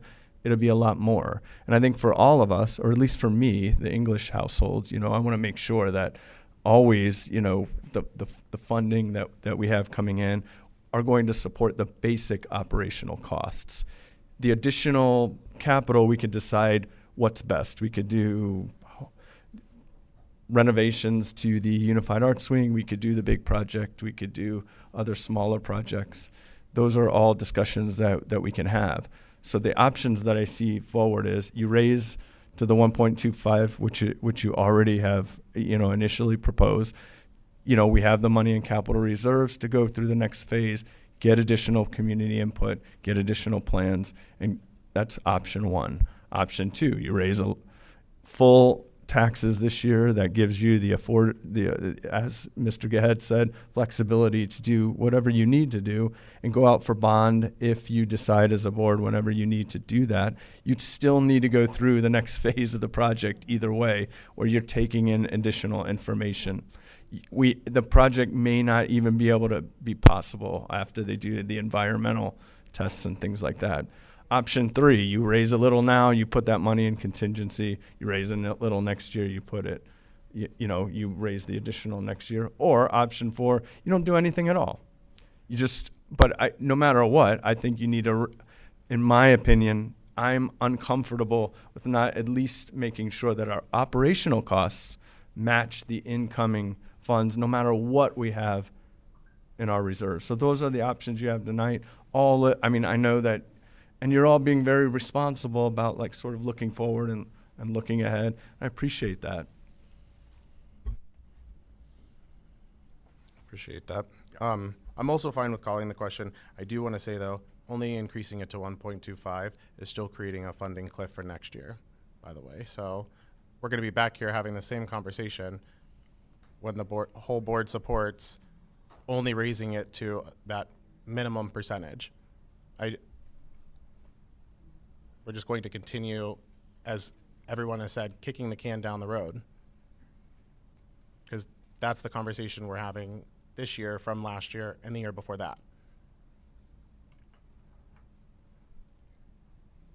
Well, maybe we should have raised it higher in the Yep. last few years. But nobody wanted to do that, so you raise it a teeny little bit, and then you keep having the same conversation every year. And so again, I don't disagree with that. I'm fully on board with that. But then again, it takes me back to the conversation of, is this the year that we need to, one, increase it just to offset our deficit, and or is this the year that we need to raise it to the max to avoid this conversation from happening for several years down the road? I mean, And I I think would that argue no to both. sorry. I think that depends upon, you know, your perspective, right? So last year I voted no on the tax increase because it was funding something that I fundamentally disagreed with our state requiring us to do. My opposition was not that we had a funding gap that we needed to fill. Philosophically, I agree with that. Obviously, that's why my position is the way it is this year. My opposition last year was that I don't think that our district should be required to pay for security because the state told us, but then gave us no money or resources to do that or to facilitate even deciding independently as a board and with the community input whether that should happen or not. Again, I don't disagree with either of you regarding funding. I mean, the reality is that we are trapped by the state. I mean, our increases for this coming budget year are abysmal. And we don't even have a budget in the state yet, which I'll talk about later in the meeting, and everyone could just be waiting on pins and needles for that. But, you know, it is unfortunate to be in the position, but this is what we ran to do, was that we're the stopgap to make sure that this building can operate and provide an efficient public education for every student in Verona and Oakmont. And, you know, my position still stands that it is not financially prudent to try to fill a budget gap with any kind of reserve or unreserved funds. Mr. Kennard, at this point, I think we've exhausted comment. So if no further ado, I'd ask that you call the question. Okay. So I guess, Antonio, how do we want to move forward? Do we want to just, the sense that I got was, I don't think everyone's on board for the 3.5, but I do think you have a majority on the 1.25. that's where I was going. So unless any other members would wish to change their position to the 3.5%, make your Do we opinions want to known call now. that around? Because not everybody said earlier. I mean, only a couple people Yeah. just said, oh, yeah, I'd be in favor of that. So like if you want actual Yeah. numbers. Chris, call the question on 3.5. We'll take a roll call vote formally, and if it does not pass, then we will move to the 1.25. Same deal, and then we'll work our way. okay, let's do that. So all those in favor? No, you have to do No, roll each call. one. Oh, Sorry. Sorry. do I call the roll call or does? Rainey. Rainey does. Okay. You'll, you just have to announce that at this time, we will be taking a roll call vote on a 3.5. Proposal of a 3.5 increase. Okay, so at this time, we're taking a roll call vote on a proposed 3.5% tax increase. Ms. Chaparro? Yes. Mr. Kennard? Yes. Mr. Gahed? Yes. Ms. Jacobs Rohan? Yes. Ms. Metzger? No. Mr. Paris? No. Ms. Schutz? No. Ms. Siri? No. Mr. Smales? No. Sorry, no. So with 4-9, that motion does not pass. Okay, perfect. So we will do the same thing, call a roll call vote for an increase of 1.25%. Ms. Chaparro? Yes. Mr. Kennard? Yes. Mr. Gahed? Yes. Ms. Jacobs Rohan? Yes. Ms. Metzger? Yes. Mr. Paris? No. Ms. Schutz? Yes. Ms. Siri? Yes. Mr. Smales? Yes. Vote passes. Thank you. Okay. So, Mr. Kennard, I'd ask that you reread Not all of this. How about 5A? No, I won't say all of it. You do not have to read the be it further resolved, but I would ask that you reread the recommended approval piece with the addition of the current millage and the total revenue. Perfect. So for the 2026-2027 final general fund budget, recommend approval of the 2026-2027 Riverview School District budget at a tax millage rate of 25.8294 mils for a total revenue of $29,600,000. Resolved that the budget of the Riverview School District, Allegheny County, Pennsylvania, with total expenditures of $29,600,000, which includes real estate tax millage levy of 25.8294 mils, is hereby adopted as the annual budget of the Riverview School District, Allegheny County for the fiscal year beginning July 1st, 2026. Thank you, Mr. Kennard. Perfect.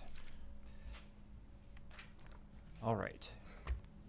So can we move on to 5B? Yes, we. So yes, 5B is operational to roll the budget forward. Can we just move forward as presented? Yes, you. Okay. Yes, you sure. Perfect. Thank you. So can I get a motion, or is there any discussion? You were right. Motion first. Motion to discuss? Yes. Chaparro, so moved. Siri, second. Perfect. Okay. Any discussion on closing the financials, authorizing our bank accounts, etc.? Perfect. Okay. It's easy. Move to vote. I guess all those in favor? No, roll call. Roll call. This one is Isn't not it? listed as roll call. No. Oh, I'm sorry. This one's You're right. operational. Yeah, you're good. Sorry. Okay. However, I do have a quick question before Yep. we call the vote. I thought it was. Is number 7 asking for the board to approve change orders up to 15,000 without prior authorization? Yes, that's a motion that has been approved since before I started. Yes, And that would be on current projects that we've already approved. current projects. Okay, that's Yes. what I thought. was actually 10,000 when Ms. Wayner was here, and she is the one who actually changed it to 15 before Ms. Luker started, if my memory serves correctly. And so I personally would not be in favor of that. So I don't know if we need to pull it out to have it voted on separately, or I would be in favor of a lower amount and or with a specific duration in mind. I get that if it's for the summer, we want to make sure that we can keep things going, but And we have significant time constraints with this project. and I get that as well. The issue that I have is I've also asked for more detailed reports and invoices from that company that's not just this person charging 135 hours at $200 and some an hour, coming to $4,900 and just noting it under construction, but not saying, is it calls to get bids? Is it emails to get bids? Is it reviewing proposed bids? Is it X, Y, and Z? Not knowing what actual work is being done. 15,000 is a chunk of change.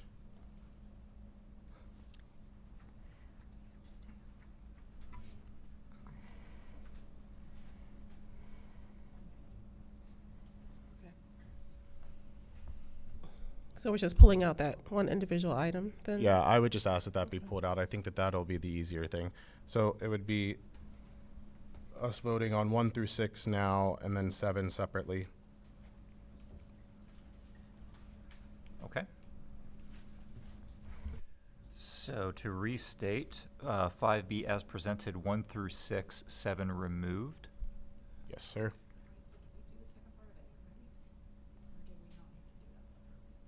That was all together. All right. Yeah, that's just the Perfect. being able to actually collect the taxes that we voted on. Okay, so all in favor of 1 through 6? Please signify by saying aye. Please signify by saying aye, sorry. Aye. Aye. Aye. All those opposed? And all those who abstain? Perfect. 1 through 6 pass. So 5B, number 7, recommend the approval to authorize Ms. Sheila Lubert, Director of Finance and Operations, to pay construction pay applications and approve change orders up to a $15,000 limit. Move to open for discussion. I'll make that motion. Chaparro, second. Would the rest of the board be in favor of putting it up to a $10,000 limit up until our first meeting in August? No, because Sheila said that that would halt things. It's time sensitive. I don't see any reason, as there hasn't been an issue before, as to why we would change it now. I have a question. So is this saying that for the existing construction project that's already happening, that change orders, which are increases in the cost of the construction project, are going to be approved as long as it's under $15,000? That's what we're agreeing on here. Is that it? So this is paying the construction applications on the project in addition to change orders. In the past, in past projects, we have seen reductions and increases. It would, either way, it would allow those to be approved for work to continue over the summer and not have, it would allow me to approve that change order. So what Mr. Paris is saying is that instead of a $15,000 limit, it will be a $10,000 limit that they would need to request approval for. Is that it? That is what he's suggesting, yes. Okay, thanks. I just wanted to make sure everyone's on the same page. And so to clarify your point, Ms. Lubert, is it that it's just the amount that they're requesting, not the increase? To my understanding, that this was the possible increase, that the construction company could come back and say that X amount of work that was done, that was budgeted for X amount of dollars, which was already approved, increased by 15,000, and so we're automatically approving that before seeing the invoice. So there would be a reason, as you know, previously during this construction phase, there was already a change order based on a piece of equipment that wasn't going to be in on time. I believe it was the ventilation system. And that was one of the change orders that was brought to you at that time. But because we don't meet in the summertime, if something would come about where maybe it's windows at Werner, maybe we need a different framework. I can't guesstimate what possibly might happen. This is just, and you would obviously receive an email from me stating that this is a change order. It would be completely communicated with the board of directors. But, and obviously at that time you would have the chance to say, no, we don't want to do that. Yes, we do want to do that. But this allows the project to continue on. And just to further clarify, we're talking about the actual construction, not the design. No, not the design. Correct. Current Right. projects. So it wouldn't be the contractor, I'm sorry, it wouldn't be DRAW that would be asking for the increase. It would be the actual people who are doing the work. No, you're right. It would Okay. be the people actually doing the work and the what ifs of the project. Okay.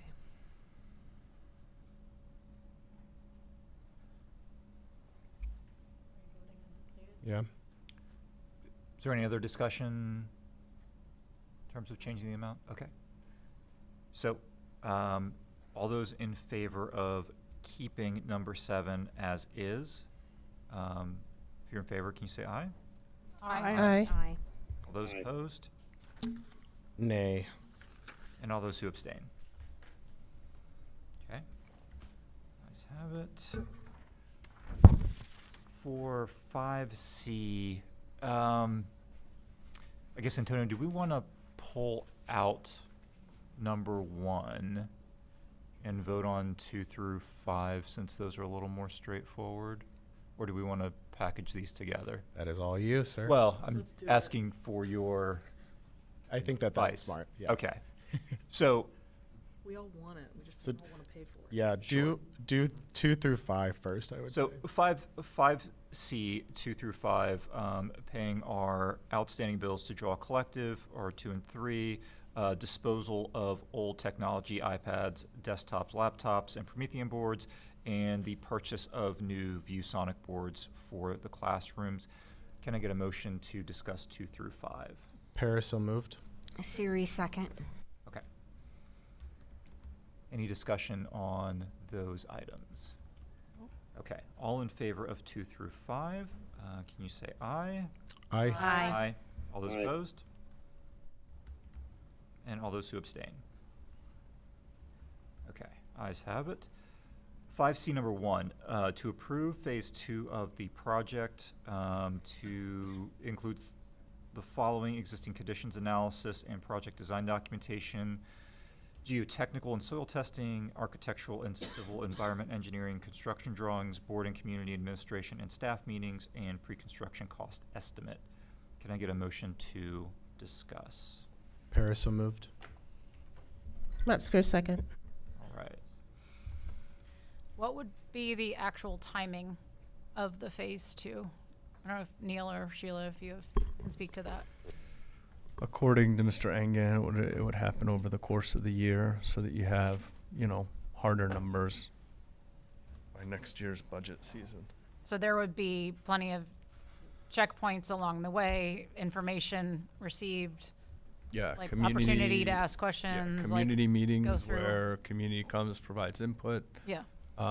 Additional harder line numbers on soil Materials, and materials, options. environmental impacts. Okay. We could go out, we go out for initial bid to get actual cost of numbers, similar to what we did for the cafeteria. Mhm. And then you can have, a more informed discussion after Okay. that, and additional meetings with the staff as well, to continue to hone in on costs. Okay, thank you. The pre-construction cost estimates, would we be briefing the fact that I believe this project, when we originally discussed it, would have started early 27 and end summer of 28? Now that would slide out a year? Yeah, yes. Essentially, yes. Okay. Yeah. Yep. Because you're, Thank you. the giving sort of permission to Miss Henry to sort of like, go at the bond whenever it's most advantageous. We'd have to, the board would have to vote on that, at the end of next year. So yeah, push everything off a year, at least.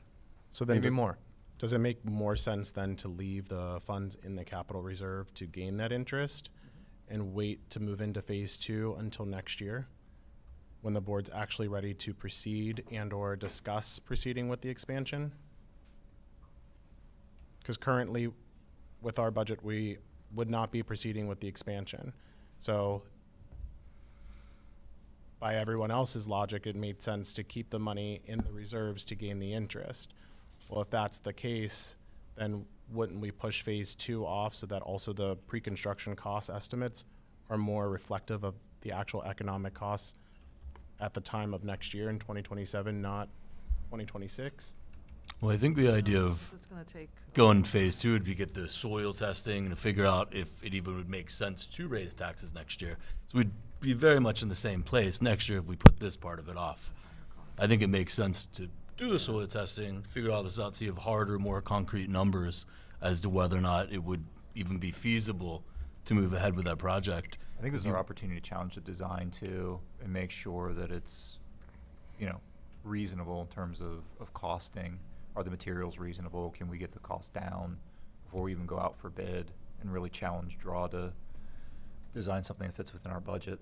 And we can decide that too, once we have a better idea. And then, but we also gives us time to understand like if interest rates are up or down too. Yeah, because even like last week's meeting, Mr. Gahead had brought up the point that we could potentially say like, hey, listen, our budget is 10 million. And of course that would Well, yeah, I mean, that's require the them big to go piece back is- and redesign things, you know. Is trying to get a fixed cost agreement with the contractor, so they take the risk of overages and not the district. 'Cause that's, Yeah. I mean, I'm not comfortable sitting here with a 30% potential overage on a project. I agree with that. Sheila, what is the you're cost fine. of phase two? I'm not seeing that in my docs. It's not on here. Mr. Ingen estimated about 500,000. Yeah. So it's 500 grand to do phase two. She's nodding her head. Estimated. Sorry, I'm trying to pull up the document that I emailed. Yeah, it was. Doesn't give estimates. It was a rough, All it was right. rough estimate. That's okay. No. It's also 1 in the morning, or maybe almost 2. I'm not sure for him. 5 hours. 220 to be Oh, exact. God. Bless you.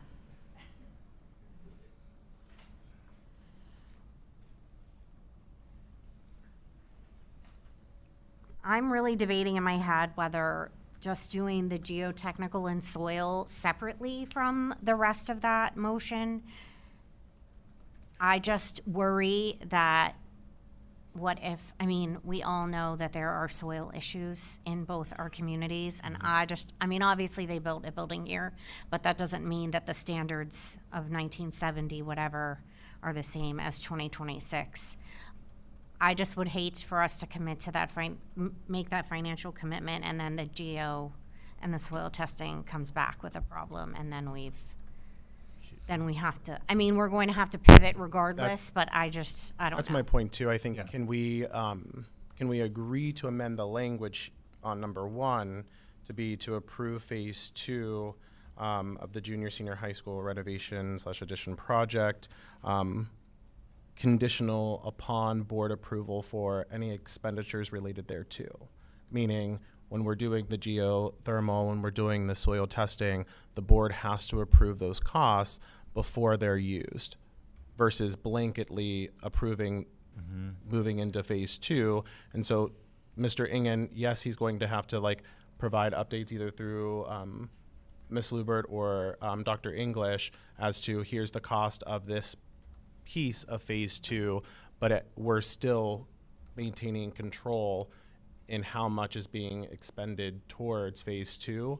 So at some point, if we're like, well, it doesn't make sense because the soil testing came back and that would increase our costs by X amount of dollars or X percentage of dollars, we can stop there. And which I'm sure that's what they would do regardless, but it just also, I think, gives the taxpayers a little bit more reassurance that we're keeping hold on. And Sheila, how much of that 500,000 was related just to the soil testing itself? Do we know? I'm trying to find my document, and Okay. That's the question.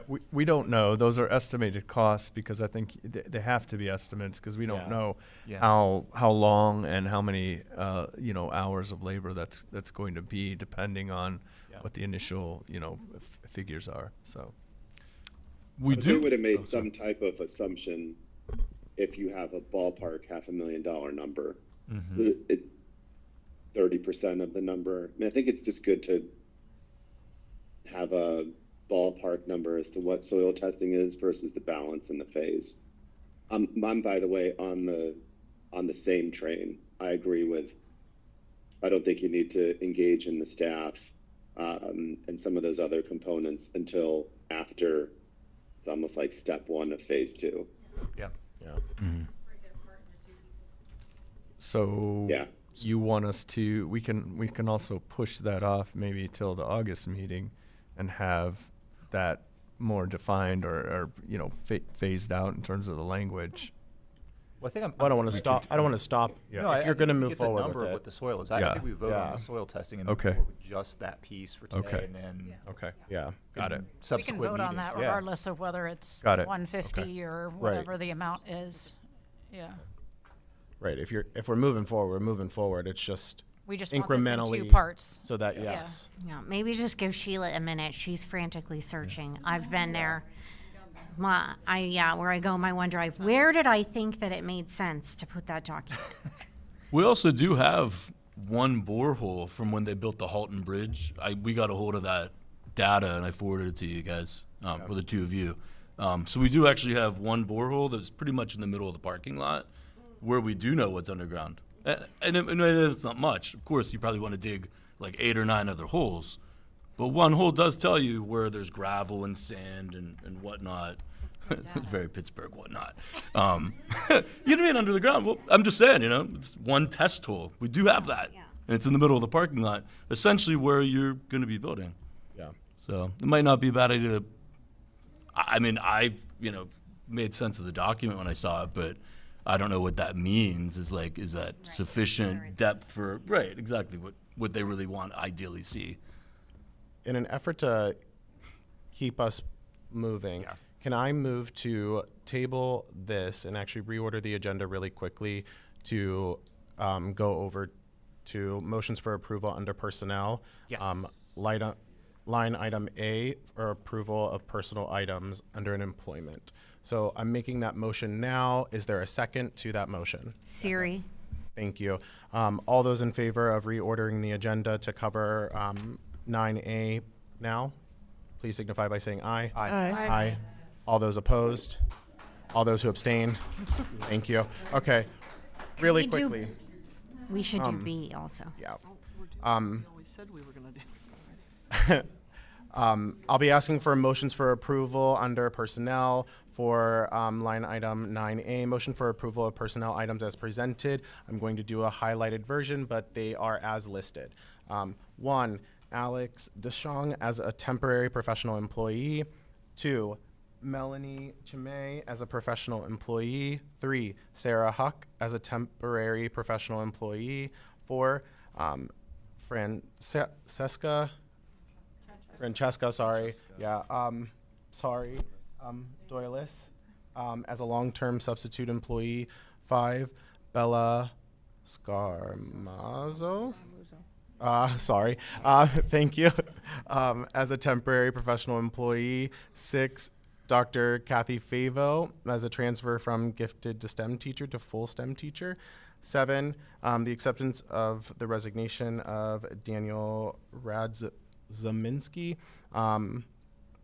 as a part of the dissolution of the RIT department. 8, Shane Russell as a full-time custodian, junior senior high school. And 9, 2026-2027 supplemental positions. 10, appointment of federal programs administrator for the 2026-2027 school year, Ms. DeRochers. 11, the appointment of the homeless liaison for the 2026-2027 school year, also Ms. DeRochers. And 12, unpaid leave according to board policy 339 for employee number 5808 and 9172, and also to approve the third amendment to the agreement for the superintendent between Riverview School District and Dr. Neil English. Do I have a motion at this time? Schutz, so moved. Chaparro, second. Thank you. Quickly for the discussion, I also wanted to make note that Mr. Deschong would be the new junior senior high school computer science teacher for 7th through 12th. Ms. Chimay would be the new junior senior high school elementary music and band teacher, also for the elementary school. Ms. Huck would be the new 10th Street Elementary and Verner Elementary gifted teacher. Miss Dualis would be the new, Verner Elementary School teacher, and Miss Scaramuzzo, okay, would be our new Verner Elementary first grade teacher. Thank you guys for coming. Thank you all for being here. We appreciate you for listening to what was a very important conversation, but a very long conversation. And so welcome to the district. We're really excited to have you. Thank you. We haven't voted yet. What? I said we haven't voted. You gotta vote 'em. I know. We're excited. We're excited nonetheless. I can feel it in my bones how it's gonna go. I swear we're less contentious. Okay. All those in favor of Items 1 through 13 of 9A, please signify by saying aye. Aye. All those opposed? And all those who abstain? Perfect. The ayes clearly have it. Now, thank you. Also, while we are doing, while we're still waiting, I'm going to move on to motions for approval under personnel. Can I have a motion to also do this line item as well? 9B. Siri, so moved. Smale second. Thank you. All those in favor of reordering that as well, please signify by saying aye. Aye. Aye. All those opposed signify by saying nay. And all those who abstain, perfect, ayes have it. Line item 9B, motion for approval of personnel items as presented. 1, the hiring of 2026, 2027 supplemental positions as detailed below. Our boys varsity basketball coach, Mr. Marcus Thomas, and to approve, sorry, you can clap. And to approve our volunteer coach, Miss Krista Arve, as our girls varsity soccer. Do I have a motion at this time? Chaparro, so moved. Thank you, Siri, Ms. Farrell. second. Thank you, Ms. Siri. Any discussion? Excited to have you. Yeah. Yes. Yeah. Welcome to the Welcome. district. We truly appreciate you guys. Yeah. Okay. Seeing no further conversation or discussion, all those in favor of voting to approve 9B 1 and 2, please signify by saying aye. Aye. All those Aye. opposed, and all those who abstain. Perfect. The ayes clearly have it. I would now. Oh, now we can clap. By the way. Skedaddle. I will now ask for a motion to. Yes. So pull from the tape. We tabled it. So to take from the table and resume back to our original agenda. Back to 5C. Do I have a motion at this time? Siri, so moved. Thank Smale you. second. Thank you. All those in favor, please signify by saying aye. Aye. Aye. Aye. Aye. All those opposed signify by saying nay. And all those who abstain. Cool beans. We're back. Ms. Lubert, have you been able to locate it? No, I don't, the information that he gave, he didn't give an estimate on what that, he did say that phase 1, the multi-purpose room addition, 10.2 to 10.9 with 18% contingency. And then phase 2 was 900,000 to 1.2 million construction for a 1.1 to 1.4. And then phase 3, 1.5 to 1.7 construction. Those are all different Yeah. projects. So he didn't. He didn't give an estimate. Yeah, of he what he didn't that stratify No. what each costs. There, I then- thought there was a number also, Yeah. but the number I found was the potential revenue, Okay. if you remember in his presentation. So then, back to my earlier question then, would the board be in favor of saying to approve phase 2 of the junior senior high school renovation / addition project, subject to conditional approval per step of phase 2?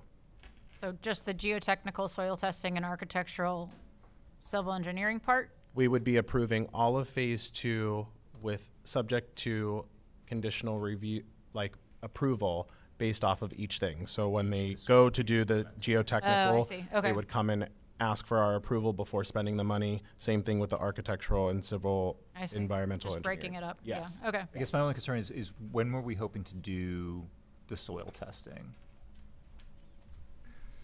They could get started on figuring out a plan as soon as they have a vote. Okay. So I think also if necessary, because we're already approving phase 2, that can be something that is retroactively Because I just didn't want to wait approved. until August to Amount. approve it. No, that's what I'm saying. I Yeah. think that can be something that's retroactively approved because we've already had this discussion in the public. We've also already approved moving forward with phase 2. It's just retroactively approving said number for that step. Can I ask a question? Yes. What if the soil testing costs $400,000?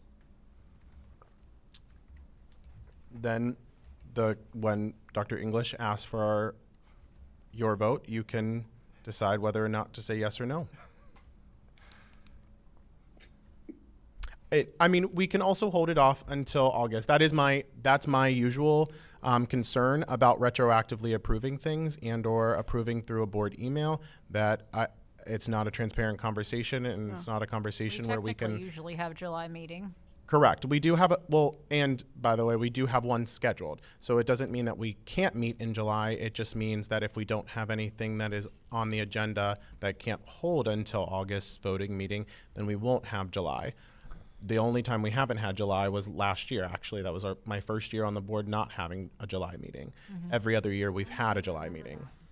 So I only know it because I never have had a July without a meeting. So therefore, we can absolutely have said meeting. But I also don't think necessarily that even if it had to wait till August, that we're losing substantial amount of time between the 6 weeks that is going to look like between now and our next voting meeting, even 2 months. I think there's value getting the detail of the steps in phase 1 personally before voting on it. That's just my opinion. And if we did at a July meeting, I'm assuming it'd be a short one. It would only be this. It would only be that. We would only be talking about. It would Oh, only, no, I know. It would only be Putting the that out there. essentials. It would only be the I essentials. was gonna say, if he says only this, don't listen to him, because he'll throw a couple extra things in there. Well, Like, I mean, hey, there's a couple extra. we'll contracts. put the English teacher on that we'll put other things on there. Right. Yeah. Usually Yeah. July is I- just a combined study session voting Yes. meeting for Yeah, like one needed meeting. items that Got have it. to get moved in the summer, essentially. So Yeah, but I don't mind coming in for a long one too. I was just kind of joking, but Good job, Mike. obviously it would be nice to keep it shorter. Would be, and we agree. So do we want? Do we just table this until July? I mean, we can. Yeah. Okay. Do we have the actual cost from Sheila? Gives her time to pull that together and present Yeah. it so we can vote on it. Perfect. Okay. So then Yeah. I move to table 5C1 to our next voting meeting. Kennard, second. Okay. All those in favor of tabling 5C1 to our next voting meeting, please signify by saying aye. Aye. Aye. All those opposed? And all those who abstain? Okay, ayes have it. Mr. Kennard, if you would like to resume back onto 5D. Okay, so 5D is a whole lot of stuff that we're rolling forward for this year. So I will present 5D as presented, motion for discussion. Sounds Siri, great. so moved. Paris, second. Okay. Any discussion over our various contracts with other schools, programs, etc.? I would like to ask about 19, just because I had someone reach out to me regarding the transportation contract. Yes. Just to ensure that there's some language in place. There have been some concerns in the last couple of years around some things that have occurred and how we will address those issues as they come up, or how they have been addressed prior to making that agreement with that company. Yes, I will, give me 1 second, I will find this quickly, I promise. You don't even see the contract. I just see the transportation costs. Yeah, it's the 5-year cost breakdown. Yeah.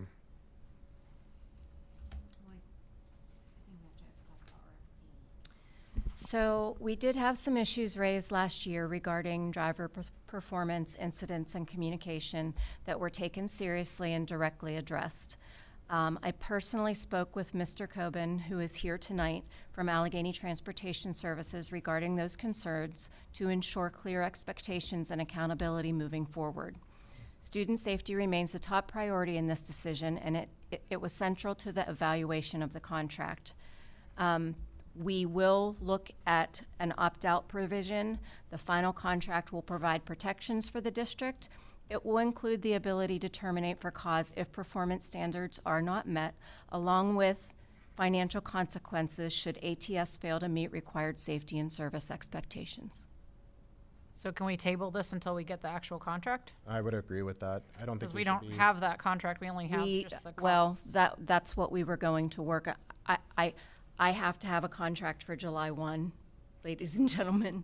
We, our transportation contract is up, and the review of these contracts took a little bit of time, and Am I missing it here? I'm not trying to be difficult. No, you're not. You don't have a We contract in received it. We received a proposal from the company, and no contract will be signed unless Falco reviews. It's upon solicitor review and approval.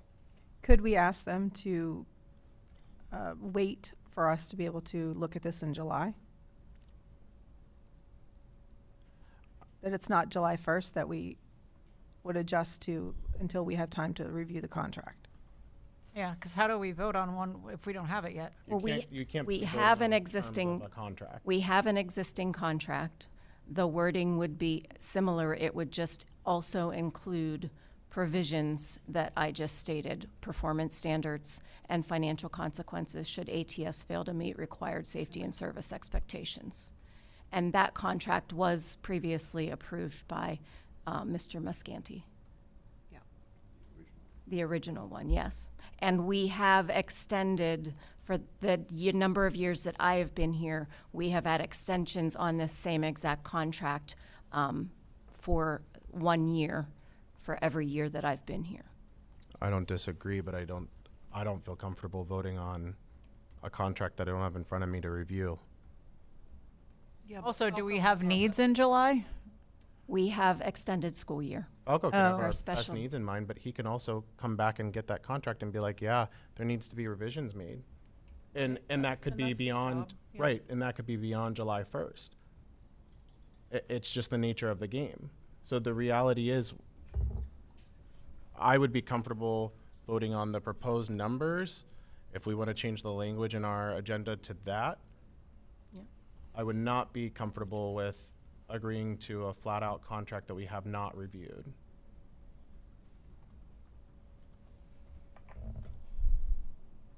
I'm also happy to call a special meeting at the end of the month if that's necessary, but I don't believe that we should vote on a contract we've not seen. The immediate short-term issue is the extended school year and the transportation needs for that. Right. So we can always ask for them to continue to provide the services for the extended school year in July. The question would be under the old rates or the new rates, because I'm assuming that there's an increase in the transportation for ESY for July of this year. And that's why I'm saying, is it pertinent to change the language in here not to vote on a 5-year contract agreement, but a 5-year transportation proposed rate of X amount of dollars? We have the figures in front of us that we can vote on now, but voting on particulars of a contract that break it down and could have 20, 40, 60 clauses. Can't we just vote on a 30-day extension and vote on it in July? They have to be in agreement with that, though. But we That's don't what have- I'm saying. Yeah, it's just, we're kind of like stuck because we don't have it yet, so. Could I ask, could we propose that, and obviously this would be pending people being comfortable with this, that any contract is facilitated through our solicitor? I mean, that's the language that I feel like is missing from this and might address some of the concerns that I'm hearing. I think in this case, though, there are people in the public who are asking about this one, and I don't feel comfortable without seeing it right now with the contingencies added to it to ensure that we're representing their best interest in what they've been asking. And I'm confident that the company will do that. I just think if we're going to be particular about certain things, we have to be particular about everything. And I'm wholeheartedly agreeing with that. I held up the McKinley one. I don't disagree on that. I think that we shouldn't be agreeing to a contract that we haven't laid eyes on. That to me is bad practice. So if they don't, then we'll need an extra meeting to cover the extended school year? Is that, You know, if they say no? you know, And that's why They're I'm sitting out asking. there? That's why I'm saying we could agree on the prices now. I don't think that we're not disagreeing on these proposed. Could we do like a 30 Can day the, extension can the of representative prices? come forward? Can you come up here? Yeah. Thank you for being here. Yes. late, you might Sorry. come up. Thanks for the opportunity. I obviously didn't want to speak out. Turn that mic around. Yeah. I didn't want to speak out of turn. So No, I we appreciate you really being here. appreciate the opportunity. I understand completely, given the service issues that we've had, not wanting to do that. And if it helps, obviously you accept the proposal and in good faith negotiate the contract, we can work through those details. However, the solicitor would see fit to do that. So, I mean, So I guess one of the questions is, would you agree to the extension to cover the ESY in July? It sounds like we're going to have a July meeting. Yeah. And it's going to have more than just one motion. Updated. Apparently. Sorry, Mike. Right. That's why I said, Dr. job, English, Mike. don't get. Now you open the door. Yes. Don't. So I think what we're, would it one of the be questions, acceptable to have the extension under the new rates? does the board understand that? Yes. So just the dollar figure for the extended school year for July would be under the new rates. We can Correct. approve that portion of it right now, so they can do the extension while we negotiate the rest of the terms. Correct. And we'll come back at the July meeting with the full contract. Well, and that's what I was proposing earlier was we vote on the current rates for the proposed 5 years, but in turn, we don't vote on the actual 5-year full contract agreement right now because we have not had a chance to review it. If that's what gets us to being able to have the extension so that the rates are clear, then that's what I would also be in favor of, so that the service can continue until we had the time and the information to vote on an actual contract. So is the board in favor of amending number 5D19 to read 5-year transportation proposal costs between Riverview School District and Allegheny Transportation Services 2026 through 2027 through 2020 or 2030 and 2031 school years as presented? Correct. So instead of Well- agreement, it's just contract rates. Transportation proposals, yeah. I'll use the exact language that's on there, on the document that we do have in front of us.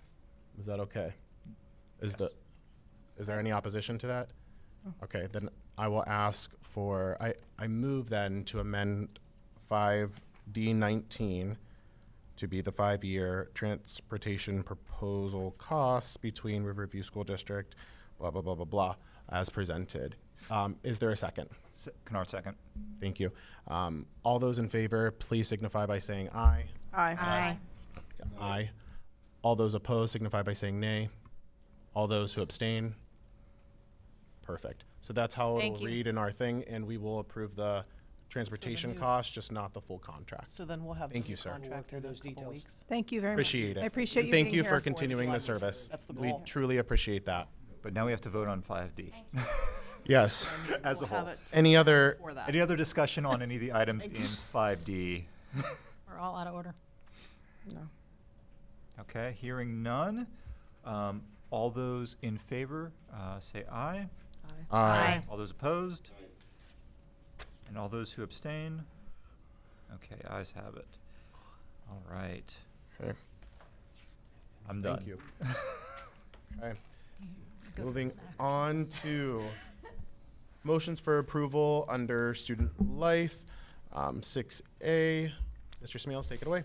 Yeah, 6A, number 1, for the Model UN to participate in different conferences under the direction of Mr. Ken Kubistek, and the dates are as follows as presented.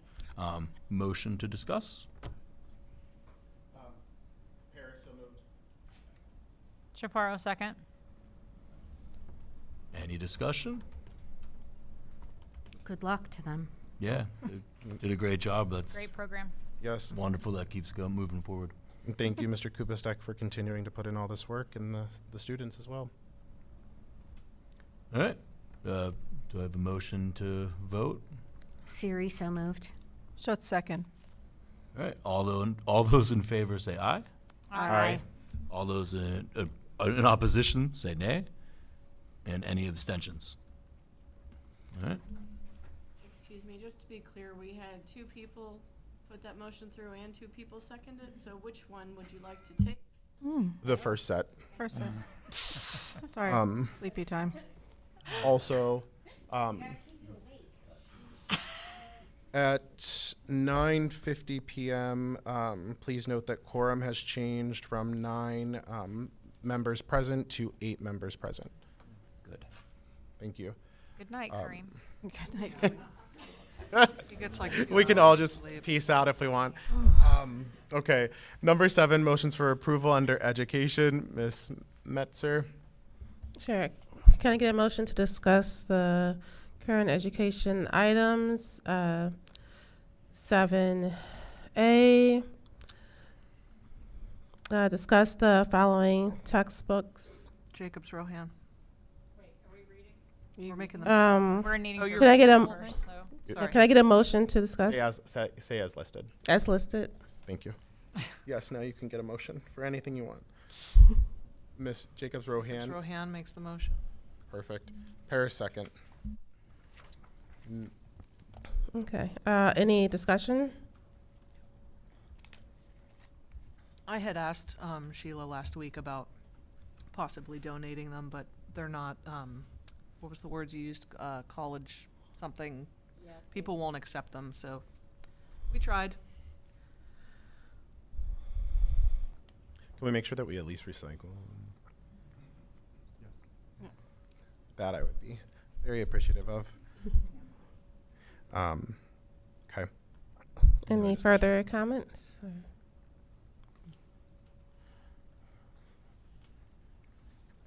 All right. Can I get a motion to vote? Just call for it. Okay, I'm gonna call for a vote. All in favor, please respond by saying aye. Aye. Aye. All those opposed? Any abstentions? Ayes have it. Thank you. Item number 8, under motions for approval, under board governance. I will ask for a motion for under 8A1, board policy review, third and final reading as listed. Number 2, oh, yep. Do I have a motion at this time? Sorry. Siri, so moved. Chaparro, second. Thank you. Any discussion regarding items 1 through 4 under 8A? Mr. Paris, I need to make the board aware that due to the policy portal that's changing with the state, with PSBA, these will not become active or live until the new site launches in July. Okay. Thank you. Where will our current policies exist then? They will transfer over correctly, just the third reading to the live. Okay. It will not occur until after they roll. Everything is already in the process of rolling. That makes sense. That makes sense. Okay, perfect. What is the Yeah. name of the new? PSBA policy portal. Yeah, Okay. it's just their own. Oh, they made their own. Okay, great. It was just easier because they're the ones giving us the policies that, Okay. yeah. Anywho, any other discussion pieces, points? My discussion would be that to read to the public 2, 3, and 4 because of particularly number 3, not the policy, but number 3 listed under this, just because we had discussed making sure people are aware that we're receiving information, particularly around school security and safety. Yes, ma'am. Number 2 is PSBA School Leadership Conference, October 18th through the 20th, 2026 at Kalahari Poconos Resort. Number 3 is acknowledge receipt of the annual school safety and security report provided by Dr. David Turk, Director of Academics and Facilities. And 4 is Miss Lorraine Zatowski. Crap. I'm trying so hard, but I looked at the W. No. Zatowski as Riverview Board Treasurer for the 2026-2027 school year as required by Section 404 of the Public School Code. I will also make mention of number 3 at the end as well. But any other discussion pieces for 8.1A, or 8A 1 through 4? Seeing none, all those in favor, please signify by saying aye. Aye. Aye. All those opposed signify by saying nay. And all those who abstain, ayes clearly have it. Moving on to items for motion for approval under board governance, 8B. Motion to approve the following. 1, motion to approve boosters organizations as presented for the 2026-2027 school year according to the RSD policy 915, pending any receipt of additional certification requirements, RABA, Riverview Athletic Boosters Association administrative file. Do I have a motion at this time? Siri, so moved. Chaparro, second. Thank you, Ms. Siri and Ms. Chaparro. I will note that I don't see an update to that first page that Ms. Schutz had brought up last meeting, and I do agree that it would be nice to be able to read the particulars.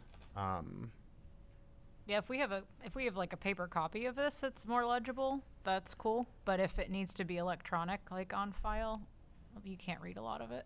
Right. No, not you, I'm sorry, I'm reading the list over there.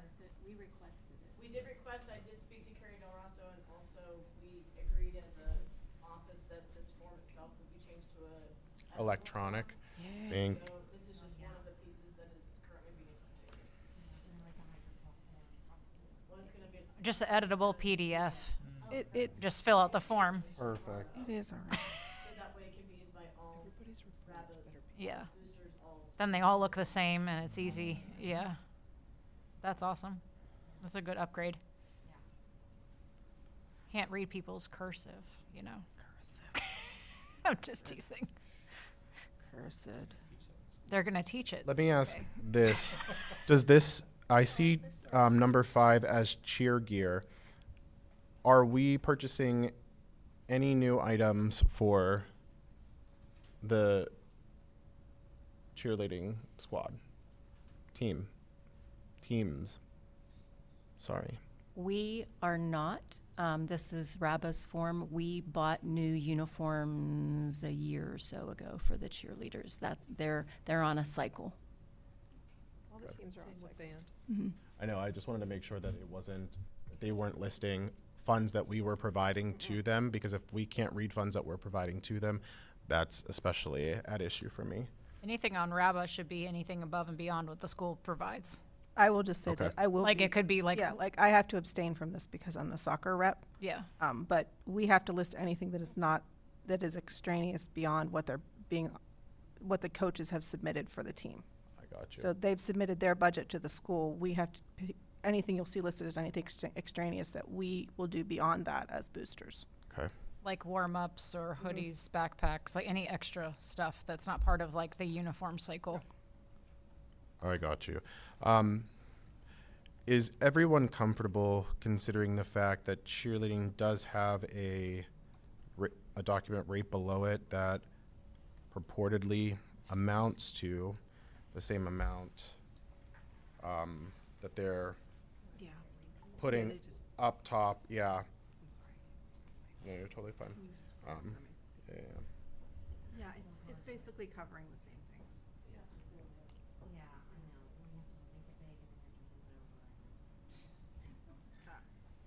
I don't see any issue with it. Let me also just see something really quickly. We have requested that it'll be darker moving forward. Yeah. We'll have to be Because Raba. actually, speaking of what you just said too, oh, and they have the fundraising goals listed out as well. So Okay. that's what really the form is But what are it's you just- asking for and what are you planning to pay for and how are you planning to pay for it? Okay. That's what the form itself asks. Okay. So it's right below it. Okay. I'm actually going to ask for a motion right now to list them out as 8B1, and it would be A, cheerleading, B, varsity football.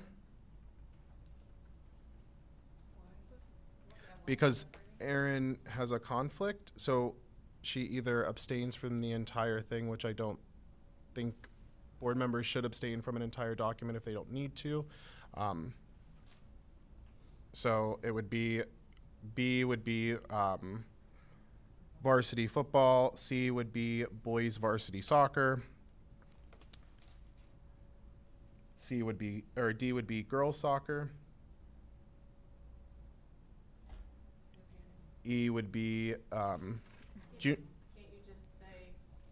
I'm just listing them out for the audio. Yeah, just pull out soccer. We can just vote on soccer separate. Everything except soccer. Yeah, that's fine. Yeah, that's fine. Yeah. Sorry. I do think in the future, though, that we should list them out because we don't know that what we're voting on or what's covered under this document. The public doesn't know, at least, right? They don't know that cross country's in here or what other sports are in here. RABA's everything except basketball. Yeah. I think I'm correct on that. Correct. But this does not cover this isn't, do you know what I mean? It's not everything, Yeah. or not all of the sports have submitted a, Better cover sheet for them, so it's more easily understandable for next year. Yeah. yes. Be great. Okay, so I rescind my previous motion. I will just ask for a motion to pull out 8B1A, boys varsity soccer. Is there a second to that motion? Chaparro. Thank you. All those in favor of pulling that out, please signify by saying aye. Aye. Aye. All those opposed signify by saying nay. And all those who abstain. Cool, ayes have it. Voting on 8B1, everything but boys varsity soccer. All those in favor, please signify by saying aye. Aye. All those opposed signify by saying nay. And all those who abstain. The ayes have it. Voting on 8B1A, boys varsity soccer. All those who approve, please signify by saying aye. Aye. Aye. All those who disapprove, vote by saying nay. Sorry. And then all those who abstain. I abstain. Thank you. All right, ayes have it. We've already done personnel. Beautiful. So, we're finally in our second hearing of citizens at this time. If there are any citizens wishing to make an additional comment in relation to anything educational, you may come up to the microphone. I'd ask that you please state your name and your address, and please note that our board meetings are recorded, and that your comments will also be recorded. Please also keep in mind that the board does not typically respond to public comment. Rather, it takes it into consideration for future governance and guidance. Any member of the public wishing to speak, please come up at this time. Also, please keep in mind that your comments are subject to 3 minutes, but please, you can make your way.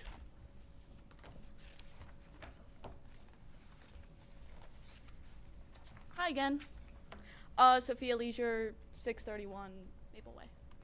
So I had a lot planned to speak, but you guys actually covered a whole lot of what I was going to say, so thank you so much, and I deeply appreciate all the time that you put into this. I know it's a lot, so again, thank you. Like I said, I did have a lot to say, so of course I did have to move it around a little bit, but that's fine. But I wanted to talk about the increase that we talked about before, and Mr. Paris, I liked one thing that you said, how when he said needs are food, water, etc. I wanted to kind of go off of that and say something about the needs for change. I believe the needs for change are something that affects everyday life. And like I said before, the choir is, a everyday class. It's every day. It's an academic elective, so being in that tight space affects us a lot. But another thing that I would like to mention is I see you guys comparing us to Fox Chapel and other schools like that, and I just think that it's very highly unrealistic, especially to the fact that Fox Chapel has about 1,360 students, 9 through 12. Shaler, another one that was compared, has 1,160 students, 9 through 12, and Penn Hills has 1,049 to 1,090 students, 9 through 12. I believe those are unrealistic schools to look at, and I believe, sorry guys, but the most realistic to look at is Springdale. I know, sorry. The most realistic to do is Springdale. Springdale has about the same number of kids as us. It was super close, and some numbers that I did have to share because I did my research. So going to the max possible tax increase, which I believe was 3.5 if I'm not mistaken, going to the 3.5 after 5 consecutive years of school tax maxes in Oakmont, we balance out like a lot. Like this tax increase, I get it, it's a lot for us, but it's not unrealistic to Allegheny County as a whole. That's honestly one of the things I want to say. Some more specific numbers is for even the max tax increases of the 3.5, they are still incredibly close. Like for example, in Allegheny County, the Springdale borough is 6.4300 mils, where the Oakmont borough's max hike is 6.4300 mils, which you can see they're completely identical. They are identical to the point. And I'm gonna say this one, municipal, I believe that's how you say it. Municipal. Thank you. Or the borough, the Springdale borough is 7.3000 mils, and the Oakmont borough at max height is 4.9500 mils, which Oakmont is 2.3500 mils lower. I promise I'm almost done. The school district for Springdale borough, 21.7049 mils, and that's Allegheny Valley because we had different ones. Springdale has the Allegheny Valley, what you just previously said, and Riverview just goes off the Oakmont borough and the Verona borough. And for that, like I said, 21.7049 mils, and Oakmont borough at max height would be 26.3925, which is 4.6878 mils higher. And then the total mileage for Springdale, 35.4349, and Oakmont 37.7725. And that's is not that different from local schools. I get it, it's a huge effect on taxpayers as a whole, but if you're going realistically and not looking at Fox Chapel or Shaler or any of that, it's actually pretty realistic to the neighboring schools. Thank you, Ms. Leisure. Are there any other community members wishing to make a public comment? Please be careful. Sophia Gagetta, 510 8th Street, Oakmont. I just wanted to say, like we were talking about necessities, I personally don't believe that this new multipurpose room is a necessity. Coming from someone who's been in the band since 7th grade, we are at 20 people. With this new room, I'm going to admit, like, we do not need.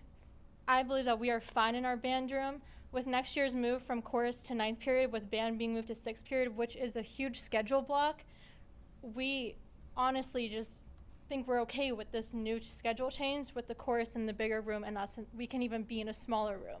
Because 9th period, with us not having that, is a huge problem. And I just wanted to say that with necessities, like Mr. Harris said, we were at a point this year where our school nurse had no tissues. It was up to teachers, students to bring it in. We did not have that. We did not have that for like maybe a month, I would say. That's a necessity that we were not given. I just want to say that with this tax increase, I would like to see actual improvements that we need. I will not be able to take pre-calculus at our school and we'll have to find it at a different school. That is a core class that I need, and we can't have that. I can't have that because of the class size. I'm going to say that we truly need larger classrooms, which I would love to see this tax increase, this new bond be put into, rather than an auditorium for a golf simulation room, new chorus room, and a sports entertainment room. I know that when I graduate, I will never go outside and say, hey, my high school had a golf simulation room. That's something that I do not prioritize. So I just want to thank all board members. I know this decision is huge. Sorry, I thought we were going into this meeting thinking that like you guys were voting on this new project. I would really be glad to speak to all of you more about it, like out of the 3 minutes. And thank you. And Thank you for your time. Thank you.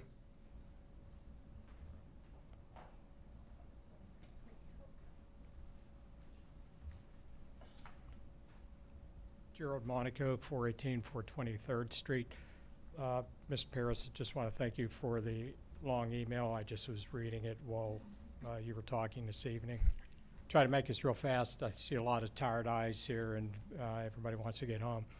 I have a question for Sheila. The contract with Mets, probably there's nothing stipulated in it about helping for the renovation, trying to look for money for the district. I'm familiar with college university setting where sometimes the food service will help rebuild, remodel cafeterias, kitchens. Go for it.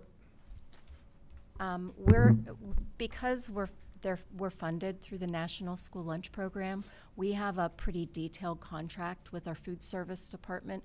We had to go out for a request for proposal. Last year was the first year of an up to 5-year contract with them that gets renewed annually. But we are unable to take money or donations from. You're restricted. Yeah, it's a restriction because it's a national school lunch program. Who puts the proposals together?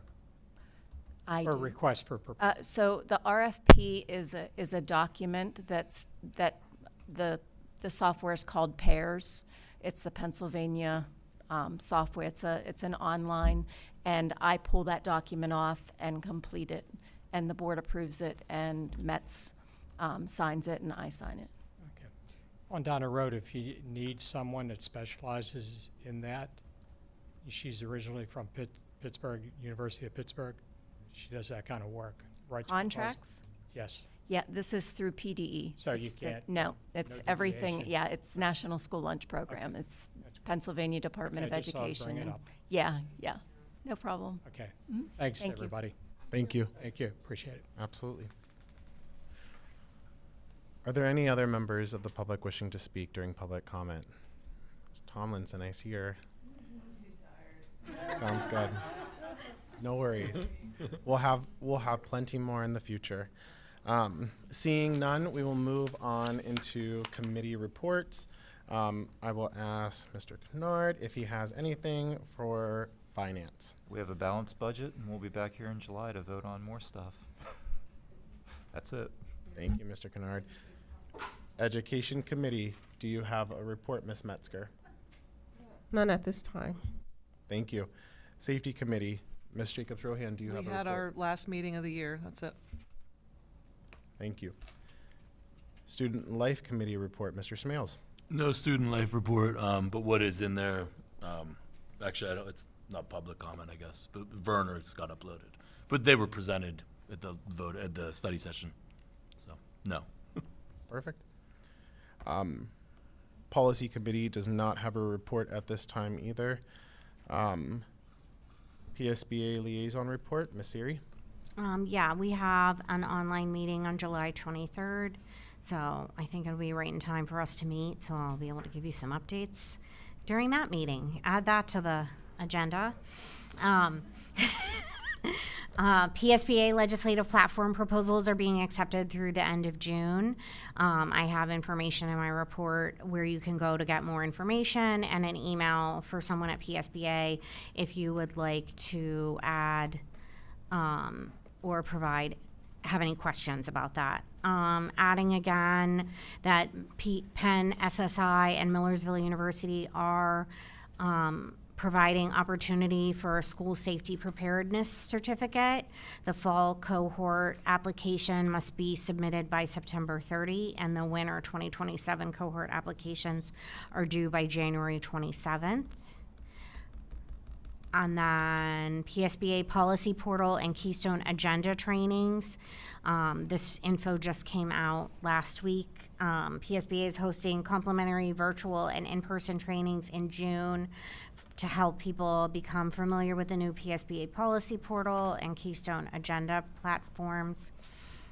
There's a virtual training June 9th through 18th. I hope it's not all of those days. They start tomorrow. Okay. I have my first one tomorrow. Same. And then I'll Okay. start sharing information. All right, great. There's no other details about it other than those 9 days. And then there's an in-person training June 23rd to 26th at various locations around the state. And then my last item is just all of the possible trainings and things that are available through PSBA. And that's it. Thank you. Any questions for our PSB liaison? I should have asked that for the rest of them, but I did not, sorry. Moving into delegate reports, our communications and marketing delegate report, Ms. Chaparro. Everybody knows the month of May is insane with the amount of events, so I'll not try to go through one for one here, but we've created articles, posts, etc., leading up to and or recapping many events around the district, including athletic events, classroom activities, field trips, student accomplishments. Some items of note: Distinguished Student Recognition Evening at the Junior Senior High School, recognizing 2 of our 6th grade 10th Street students for the Green 13 program, and letters of intent for new kindergarten students at Verner Elementary. Other events and activities were Global Scholars, American Legion Award programs, Forbes Road CTC graduates, and the Junior Senior High Art Show, prom, of course, and the 2026 Remake Learning Days. Loads of pictures up on the website and to the main slideshow that you can check out. Also updating the site with the superintendent's bulletins and lots of different updates on the business office page and food services. All the various events posted on social media, Facebook and X, whether they're academic, extracurricular, or athletic. Some of them include Teacher Appreciation Week, Nurses Appreciation Week, hiring of the new junior senior high assistant principal, and lots of end-of-year events and acknowledgments. Athletics highlights this month were focused around sports recognitions in the spring, signing day for student athletes going to play in collegiate sports, 3 of our students being recognized for competition in rowing, the baseball season and baseball season's playoff success, and track and field accomplishments, including taking a moment to recognize our coaches for the long streak of success at Riverview. So data here, as you can see, in terms of likes, views, engagement, follows, etc., and other photos and graphics to follow. As always, if there's anything that is not getting covered or you have questions about, let us know. Thanks to Dr. Turk. Thank you. Bless you, Dr. English. Are there any questions for our communications and marketing delegate? Cool. Moving on to our Forbes Road delegate, Ms. Schutz. Nothing else really to report, just to, again, that we had a good number of graduates, and they will be recognized last month. Soraya, Michael, Joey, Maddie, Haley, Prince, Regina, Eben, and Dominic. It was nice to see them at graduation here as well. So they'll go out into the workforce and use their skilled training to better the world in vet science, auto tech, culinary, computer networking, cosmetology, health science, criminal justice, and police science. Thank you. Any questions for our Forbes Road delegate? And by the way, to make this also known to the public, that was something I wanted to also bring up earlier. We do have vocational training. We contract out with Forbes Road. Students are encouraged to look into it in their 9th grade year. They're even taken on a tour and able to get a feel of the facilities. You don't even have to enroll in your 10th grade year, although it is recommended. You can enroll later on and make up the courses at a different time. So just to be clear, for the community's sake, that is a program that we do offer, and we have offered since my time here and even before.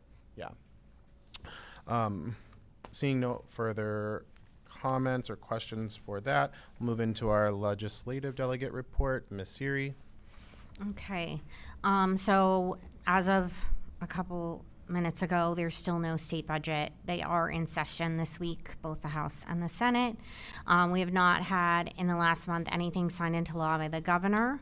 Voted on by the House last week. House Bill 1814, cell phone ban, would require school entities to adopt a policy prohibiting use of mobile devices throughout the entire school day, including lunch, study hall, recess, time in between classes, and would limit the ability of students to possess these devices on school property. This goes to the Senate. All of these go to the Senate since they passed the House. House Bill 1045, seizure recognitions in schools. This legislation would require school nurses and professional staff with direct student contact to complete training in seizure recognition and first aid. This training is currently voluntary. As House Bill 2117, asthma medication in schools. This legislation will authorize schools to maintain a supply of short-acting asthma medications and allow school employees to provide and or administer them as needed. This bill participation by the district is optional. House Bill 2425, CTE curriculum modernization. This would establish CTE curriculum modernization grant program to provide funding for school districts, career and technical centers, and IUs that offer CTE programs. So it would be a great benefit to Forbes to provide them with potential funding to support curriculum updates and digital tools and resources, which are pretty much the standard. If you have a book, you also have it digitally. And then finally, House Bill 2436, Teacher Talent Recruitment Account. We talked about this a couple of months ago. This is where all of educator discipline fees would go into a separate account rather than the general fund for the Commonwealth to ensure these funds are used to support educator recruitment and workforce growth. They're probably looking to see if they can use some of those funds to fund the grants for student teaching moving forward. House Government Committee, House Resolution 368, Commercial Property Value Study. This resolution would direct the Legislative Budget and Finance Committee to conduct a study of changes in commercial property values, which often lead to reduced revenues for school districts and local governments. This is something that more affects larger cities and larger business districts. House Education Committee, House Bill 1919, Teacher Injury Benefits. This legislation would allow public school employees who are injured by a student or parent to continue receiving their full salary and benefits for up to 1 year while they recover. House Bill 1919 does not give school employers the ability to review, verify, or change a leave request based on an independent eval or supporting medical documentation. There are a lot of debates about this bill particularly and its application. I think it will continue to be debated. I understand both sides as someone who was injured by a student on many occasions, and as now being on the board, I understand the complexity of this issue and that work comp kind of doesn't totally address all of the complexities of that situation. As well, if the student potentially, has special education services, there are complexities there as well. House Bill 2544, Administrator Compensation. This legislation would update the process for determining compensation and benefits for administrative employees, including building principals. PSBA has an opinion that via negotiations, they have changed some of the language in this bill. There were mandated minimum salaries previously in a previous iteration. It established a process for administrators to appeal their performance evaluation and created a formal pathway for administrators to appeal certain employer decisions to PDE. And it removed mandatory arbitration between the administrator and the school employer. The Senate did not move any legislation forward. In the Senate State Government Committee, Senate Bill 1150, the Sunshine Act revision, basically is being discussed because of the recent PA Supreme Court decision between Coleman versus Parkland School District. So this is applicable to us because the way I read it, what we addressed with policy recently would have been made illegal potentially based on reporting requirements and public scrutiny and all of that. So this revision potentially creates more flexibility for municipalities and school boards to address situations in real time, which is very important for us to be able to operate. Senate Labor and Industry, Senate Bill 908, Prevailing Wage Act requirements, expands the work of custom fabrication and HVAC dust cleaning to prevailing wage requirements. And that is all I have right now. We're just really, the budget is on everyone's mind. Are there any questions or comments for our legislative delegate? The only thing I will say is you should contact your local representatives about that Sunshine Act revision, because changing agendas and or adding things to agendas and stuff like that is something that they're trying to actually take away. So we wouldn't have been able to pass the Allegheny Transportation Services contract this evening, or not the contract, but the proposed transportation costs, because we wouldn't have been able to amend the agenda and stuff like that. So it would actually restrict us from being able to operate. Yeah. Okay. The last piece is our Eastern Area Delegate Report. Mr. Gahed is not here. However, he already communicated this with the board, that they hosted the STEM and Vocational Exploration Fair from 6 to 8 p.m. on May 19th. And then on June 2nd, they hosted their graduation, and RSD had one student, Leo Hopkins, graduate, which is really impressive, and congratulations to him. And Dr. English attended and believed it was an amazing and inspiring event. And in conjunction with the chiller replacement, the board approved an asbestos abatement. So it seems like Sunrise is making some headway. Did I miss anything? Okay. We'll move on to our solicitor's report from Mr. Musconti. Yes. We've dealt with different personnel, student matters, and reviewed different contracts with the administration, and short and sweet, because we want to get out of here. That's all I have. Beautiful. At this time, are there any board comments? I'd just like to recognize or ask for future reference of the board, Antonio, that you just refer to us as the board, not your board. Because 3 times now you've said my board, and I just find offense to that. We are the board. Okay.